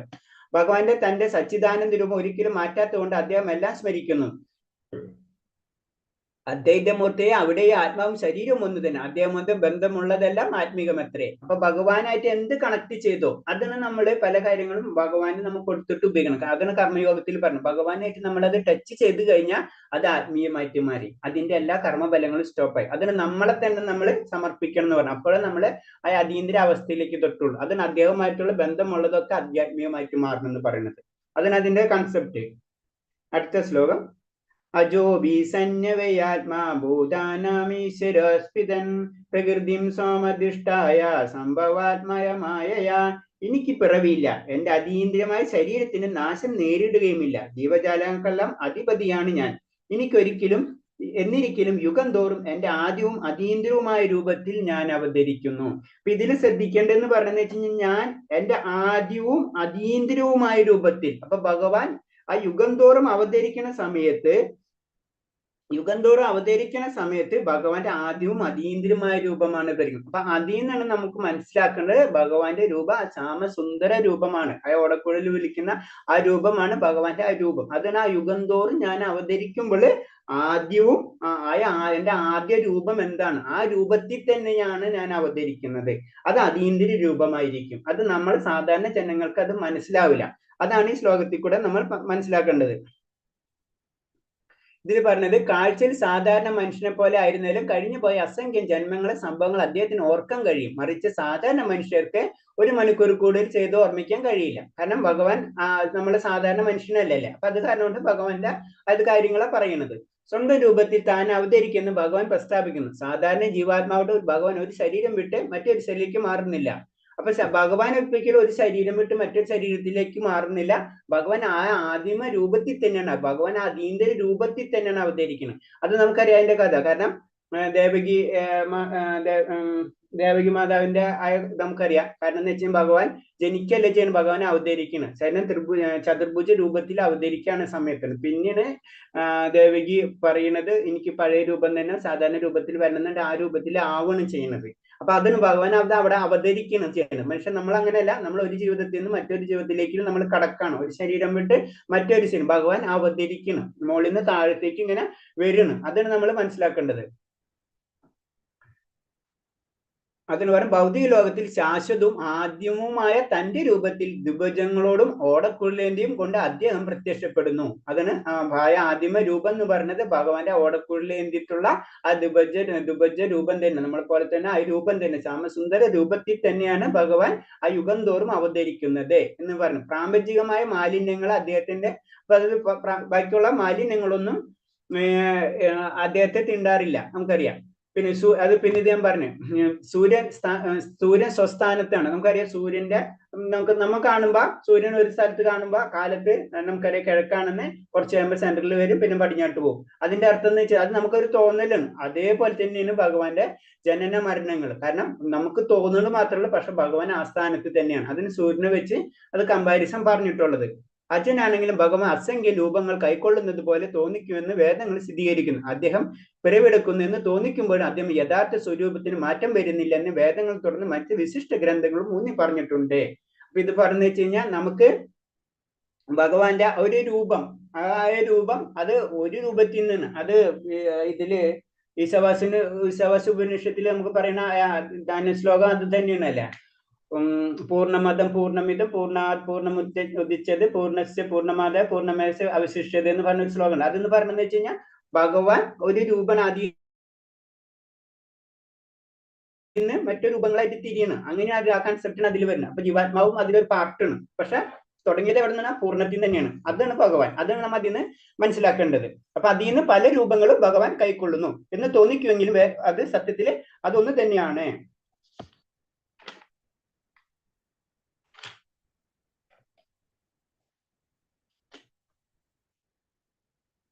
അടുത്ത ശ്ലോകം. യഥാ യഥാ ഹിർധർമ്മസ്യ ഗ്ലാനിർഭവതി ഭാരത അഭ്യുത്ഥാനധർമ്മസ്യ തദാത്മാനം സൃജാമഹം. ഇത് നമ്മൾ എപ്പോഴും കേട്ടിട്ടുള്ള ഒരു ശ്ലോകമാണ്.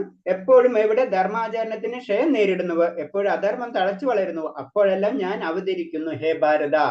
അപ്പൊ ഇതില് എപ്പോഴാണ് ധർമ്മം, അത് നമുക്ക് അറിയാവുന്ന ശ്ലോകം തന്നെയാണ്. കാരണം എന്താ വെച്ച് കഴിഞ്ഞാൽ ഭഗവാൻ അധർമ്മം എവിടെ വരുന്ന ആ സമയത്ത് ഭഗവാൻ സ്വയം അവതരിക്കുക ചെയ്യുന്നത്. അത് പിന്നത്തെ ശ്ലോകത്തിലായി ഡീറ്റെയിൽ ആയിട്ട് പറഞ്ഞു എന്തുകൊണ്ട് ഭഗവാൻ സ്വയം അവതരിക്കുന്ന പിന്നത്തെ ശ്ലോകത്തിൽ വരുന്നുണ്ട്. അപ്പൊ എന്ന് പറഞ്ഞതെന്ന് വെച്ച് കഴിഞ്ഞാൽ എവിടെ അധർമ്മം വരണോ, ഒരു ലിമിറ്റ് കൂടി എന്തൊരു കാര്യം നമുക്കറിയാതെ, പ്രകൃതിയിലെ പ്രശ്നങ്ങളാണെങ്കിലും വേറെ എന്ത് പ്രശ്നങ്ങളാണെങ്കിലും നമുക്കറിയാം. ഭൂമിദേവിക്ക് യുദ്ധം ഉണ്ടാവേണ്ട കാരണങ്ങളൊക്കെ നമുക്കറിയാവുന്നതാണ്. അപ്പൊ മഹാഭാരത യുദ്ധത്തില് അപ്പൊ ഭൂമിദേവി ചെന്ന് പറയണതും പിന്നെ ഭഗവാൻ അവതരിക്കുന്നതും പിന്നെ അതിനൊക്കെ ഉള്ള കാര്യങ്ങൾ. അപ്പൊ അങ്ങനെ വരുന്നത് എന്ത് തന്നെയായാലും ആ ധർമ്മത്തിന് ക്ഷയം നേരിടുന്ന സമയത്ത്, അതുപോലെ തന്നെ അധർമ്മം തഴച്ചു വരുന്ന സമയത്ത് ഞാൻ അവതരിക്കുന്നു ഹേ ഭാരത എന്നാണ് പറയുന്നത്.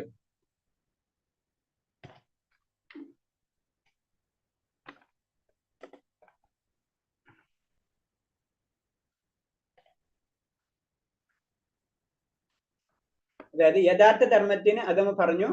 വേദോക്തചാരങ്ങൾ ശരിയേഷ്ടിക്കുന്നു വരുമ്പോൾ മനുഷ്യന് അധർമ്മം, അത് നമ്മൾ വേദത്തിൽ പറഞ്ഞിട്ടുള്ള രീതിയിൽ നമ്മൾ ചെയ്യാതിരുന്നു കഴിഞ്ഞാൽ നമുക്ക് നമ്മുടെ കുറെ റൂൾസുകളുണ്ട്. നമുക്കറിയാം ഭഗവാൻ നമുക്ക് ഭയങ്കര സ്വാതന്ത്ര്യം തന്നിട്ടുണ്ട്. നമുക്ക് നമ്മുടേതായ ലിമിറ്റഡ് സ്വാതന്ത്ര്യം നമുക്ക് തന്നിട്ടുണ്ട്. പക്ഷെ അതല്ലാണ്ട് എനിക്ക് എന്തും ചെയ്യാന്നുള്ള മെന്റാലിറ്റിയിലേക്ക് വന്നു കഴിഞ്ഞാൽ അവിടെ പ്രശ്നങ്ങൾ സ്റ്റാർട്ടാവും അല്ലെ. എല്ലാ ജീവികളിലും ഉണ്ട്. അത് കാണുമ്പോൾ നമുക്ക് ഞാനാണ് അധിപന്, നമ്മളൊരു ഉറുമ്പ് തൊട്ട് നമ്മളെല്ലാവരും അത് തന്നെ ചിന്തി എനിക്ക് വേണ്ടിയാണ് ഈ ലോകം സൃഷ്ടിച്ചെന്നുള്ള ഒരു മെന്റാലിറ്റിയാണ്. അങ്ങനെ അത് കുറെ ലിമിറ്റേഷൻസ് നമ്മുടെ ജീവിതത്തിൽ ഉണ്ട് എന്ന് നമ്മൾ ചിന്തിക്കണം. നമുക്കറിയാം നമ്മളൊരു രാജ്യത്ത് ജീവിക്കുമ്പോൾ ആ രാജ്യത്തിന് കുറെ നിയമങ്ങളുണ്ട്. അത് പാലിച്ചിട്ടില്ലെങ്കിൽ നമുക്ക് അതിന്റെ പ്രോബ്ലംസ് ഉണ്ടാവും എന്ന് പറഞ്ഞ പോലെ തന്നെ നമ്മള് ഈ ഭൗതിക ലോകത്തില് നമുക്ക് ചില ഇൻഡയറക്റ്റ് ആയിട്ട് റൂൾസുകൾ ഉണ്ട്. ആ റൂൾസുകൾ അതിന് വേദങ്ങളിൽ കൂടി പറഞ്ഞിട്ടുള്ളത്. നമ്മൾ ഇങ്ങനെ ജീവിക്കണം, അങ്ങനത്തെ കാര്യങ്ങൾ അതിൽ പറഞ്ഞിട്ടുള്ളത്. അപ്പൊ അതേപോലെ നമ്മൾ ജീവിച്ചിട്ടില്ലെങ്കിൽ അൾട്ടിമേറ്റ് നമ്മുടെ ലക്ഷ്യം മോക്ഷത്തിലേക്ക് പോകണം. അതല്ല എനിക്ക് കാമം അർത്ഥ കാമ എന്ന് മാത്രമുള്ള പോയിന്റിലേക്ക് വരുമ്പോഴാണ് ഈ പ്രശ്നങ്ങളെല്ലാം സ്റ്റാർട്ട് ആവുന്നത്. അതാണ് പറഞ്ഞത്. അങ്ങനെ വരിക്കുമ്പോൾ ആ മനുഷ്യൻ അധർമ്മികളായി മാറുന്ന പറയുന്നത്. വേദങ്ങൾ ബ്രഹ്മാവിന്റെ ഹൃദയത്തിൽ ഭഗവാൻ ഉപദേശിച്ചതാണ്. അതുകൊണ്ട് ധർമ്മ പ്രമാണങ്ങൾ ആജ്ഞകളാണെന്ന് വരുന്നു. കാരണം ശരിക്കും ഈ വേദങ്ങള് ഭഗവാൻ ശരിക്കും ഉപദേശിച്ചിട്ടുള്ള കാര്യമാണ് അല്ലെ. നമുക്ക് ബ്രഹ്മാവിനെ ഉപദേശിച്ചിട്ടുള്ള കാര്യമാണ്.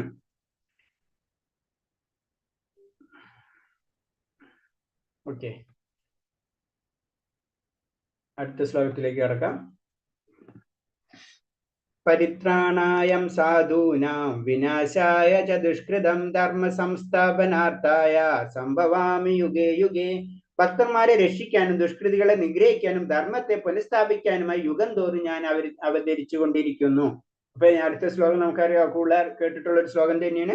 കാരണം എന്ന് വെച്ച് കഴിഞ്ഞാൽ പരിത്രാണായ സാധുനം. അതിൽ ഫസ്റ്റ് തന്നെ പറയുന്നത് എന്താണ്? പരിത്രാണായ സാധുനം, ഭക്തന്മാരെ രക്ഷിക്കാനാണ് ഫസ്റ്റ് ഭഗവാൻ പ്രയോറിറ്റി. അതാണ് ഭക്തന്മാർക്കാണ് ഭഗവാൻ പ്രയോറിറ്റി ഏറ്റവും കൂടുതൽ കൊടുക്കുക. അത് കഴിഞ്ഞിട്ടാണ് അടുത്തതിലാണ് വരുന്നത് ദുഷ്കൃതികളെ നിഗ്രഹിക്കാനും ധർമ്മത്തെ പുനഃസ്ഥാപിക്കാനും യുഗം തോറും ഞാൻ അവതരിക്കുന്നു എന്ന് പറയുന്നത്.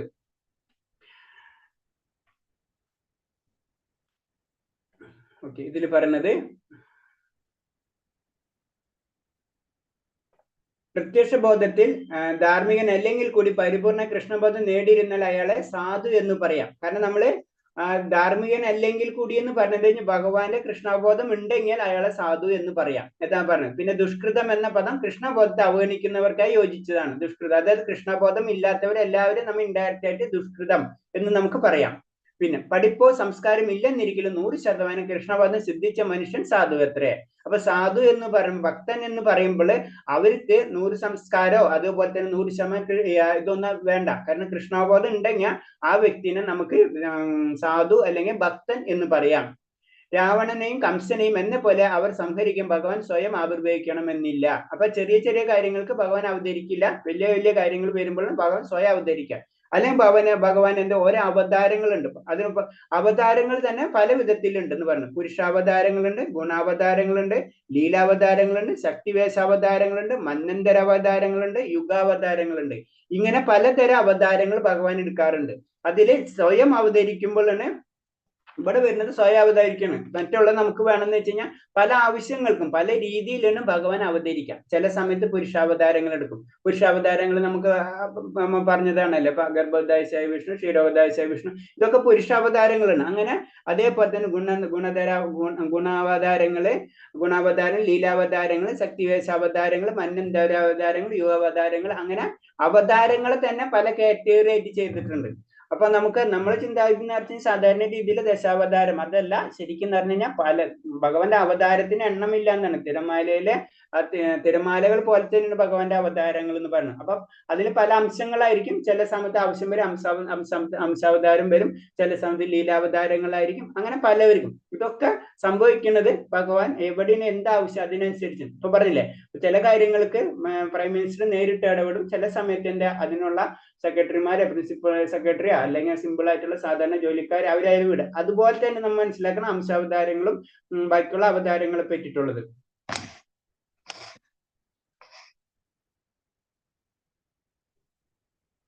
അപ്പൊ കലിയുഗത്തിൽ കാര്യം പറയുന്നത്, കലിയുഗത്തിൽ കൃഷ്ണാവതാരം ശ്രീ ചൈതന്യ പ്രഭു ആയിട്ടാണെന്നും സങ്കീർത്തന പ്രസ്ഥാനം സംഘം ജനറൽ തിരുനാമ ജപം കൊണ്ട് കൃഷ്ണൻ ആരാധിച്ച് ഭാരതത്തിലെങ്ങും കൃഷ്ണബോധം പ്രചരിപ്പിക്കണമെന്ന് ഭാഗവത്തിൽ പറയുന്നുണ്ട്.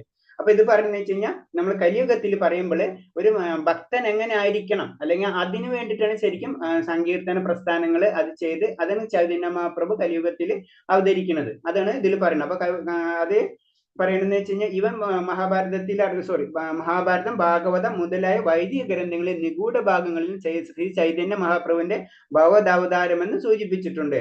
അത് തുറഞ്ഞു പറഞ്ഞിട്ടേ ഇല്ല എന്നുള്ളൂ. അപ്പൊ ശരിക്കും ചൈതന്യ മഹാപ്രഭുവിന്റെ അവതാര ഉദ്ദേശം അതിൽ ഭാഗവതത്തിൽ നമുക്ക് കാണാവുന്നതാണ്. അതിന് എനിക്ക് തോന്നുന്നത് 11ാമത്തെ സ്കന്ധത്തിലാണ് തോന്നുന്നത്.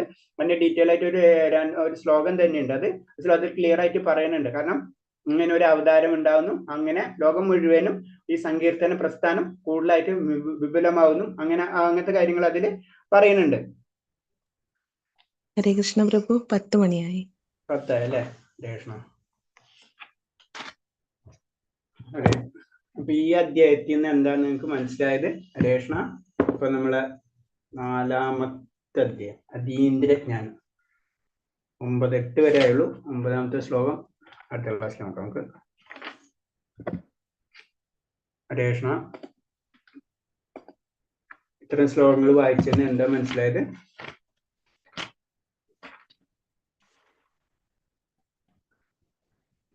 ആരെങ്കിലും ഒന്ന് പറയാം. സാധിക്കുമെങ്കിൽ വീഡിയോ ഓൺ ചെയ്യാം. പിന്നെ വീഡിയോ ഓൺ ചെയ്യാൻ ഇരിക്കാൻ പറ്റാവുന്നവർ ഇരിക്കാൻ കുഴപ്പമൊന്നുമില്ല, വീഡിയോ ഓഫ് ചെയ്താലും. പക്ഷെ ബെറ്റർ എപ്പോഴും വീഡിയോ ഓൺ ചെയ്യുമ്പോൾ ഞാൻ പറഞ്ഞില്ല പണ്ട് നമുക്കൊരു അറ്റൻറ്റീവ് ആയിട്ട് ഇരിക്കാൻ പറ്റും.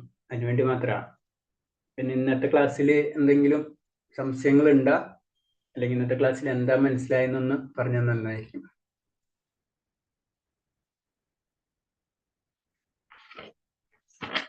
ഒരു കാര്യം നമുക്ക് ഇതിന് ക്ലിയർ ആയില്ല. കാരണം 5000 വർഷം മുന്നല്ല ഭഗവാൻ ഭഗവത് ഉപദേശിച്ചെന്നു. ബേസിക്കായിട്ട് ഇതാണ്. ഇപ്പൊ ഇത്രയും ഇതിൽ മെയിനായിട്ട് ഇപ്പൊ കണ്ടന്റ് അതാണ്. പിന്നെ നമ്മൾ പരിത്രാണായ സാധുവിനം അതൊക്കെ നമ്മൾ നോക്കി. കാരണം ഭഗവാൻ സ്വയം അവതരിക്കുന്നതും പിന്നെ ഇതേപോലെ തന്നെ പല അവതാരങ്ങളുണ്ടെന്നും, പുരുഷാവതാരം, ഗുണാവതാരം, ലീലാവതാരം, ശക്തിവതാവതാരം, അനന്തരാവതാരം, യുഗ പല അവതാരം, പല ആവശ്യങ്ങൾക്കും ഭഗവാൻ പല രീതിയിലാണ് അവതരിക്കുന്നത് നമുക്ക് മനസ്സിലാക്കാം. വേറെ എന്തെങ്കിലും പോയിന്റ്സ് നിങ്ങൾക്ക് ഉണ്ടെങ്കിൽ പറയാം. മനസ്സിലായ പോയിന്റ്സ് വല്ലതും ഉണ്ടെങ്കിൽ. ഹരേ കൃഷ്ണ പ്രഭു. ഹരേ കൃഷ്ണ പ്രഭു. ഇപ്പം കലിയുഗം എന്ന് പറഞ്ഞാല് 4,32,000 അല്ലേ പറയുന്നേ? അതെ അതെ. അതിപ്പോ ഇപ്പം ഇപ്പൊ എത്ര വർഷമായി കാണും? 5000 വർഷം. 5000. വർഷമാണോ ദിവസമാണോ? 4,00,000 വർഷമല്ലേ? 4,32,000 വർഷം തന്നെയാണ്. 4,32,000 വർഷം കലിയുഗം, അതിന്റെ ഇരട്ടിന് ദ്വാപരയുഗം, അതിന്റെ 3 ഇരട്ടി. അതായത് 4,32,000 എന്ന് പറഞ്ഞു കഴിഞ്ഞാൽ അത്രയും വർഷം. 4,32,000 വർഷം ഇൻറ്റു എത്രയാ, അത്രയും കലിയുഗം ഇൻറ്റു 2. അപ്പൊ ഏകദേശം 8 ലക്ഷത്തോളം വരുമല്ലോ. അത് ദ്വാപരയുഗത്തിന്റെ ഇത്. പിന്നെ 4,32,000 ഇൻറ്റു 3, അപ്പൊ ഏകദേശം 12 ലക്ഷം. 4 3 12, 12 ലക്ഷത്തോളം വരും. 12 ലക്ഷം സംതിങ് വരും. അത്രയും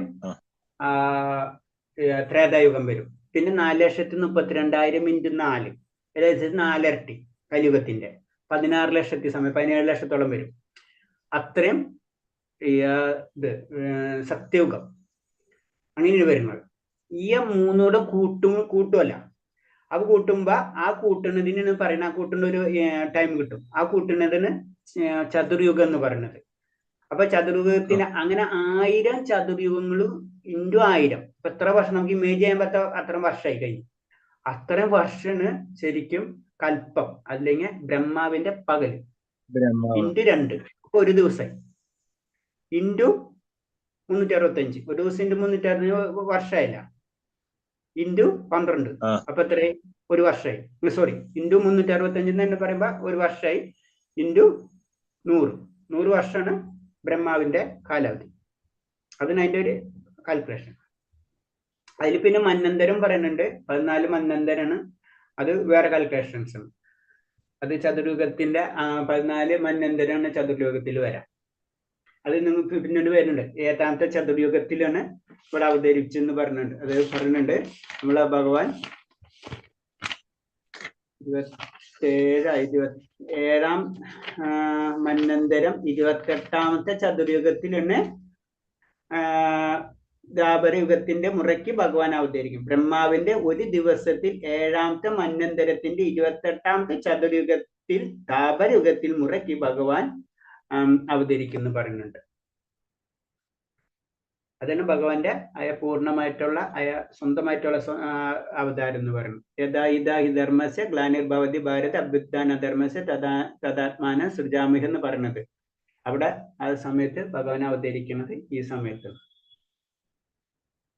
എന്തെങ്കിലും ഉണ്ടോ? സംശയമുണ്ടോ പ്രഭു? രേഷ്ണ? ഇല്ല പ്രഭു, അതൊന്ന് അറിയാൻ വേണ്ടി. ശരി ശരി. അതിൽ മന്വന്തരം ഉണ്ട്. ശരിക്കും മന്വന്തരം വേറെ ഒരു ഇതാണ്.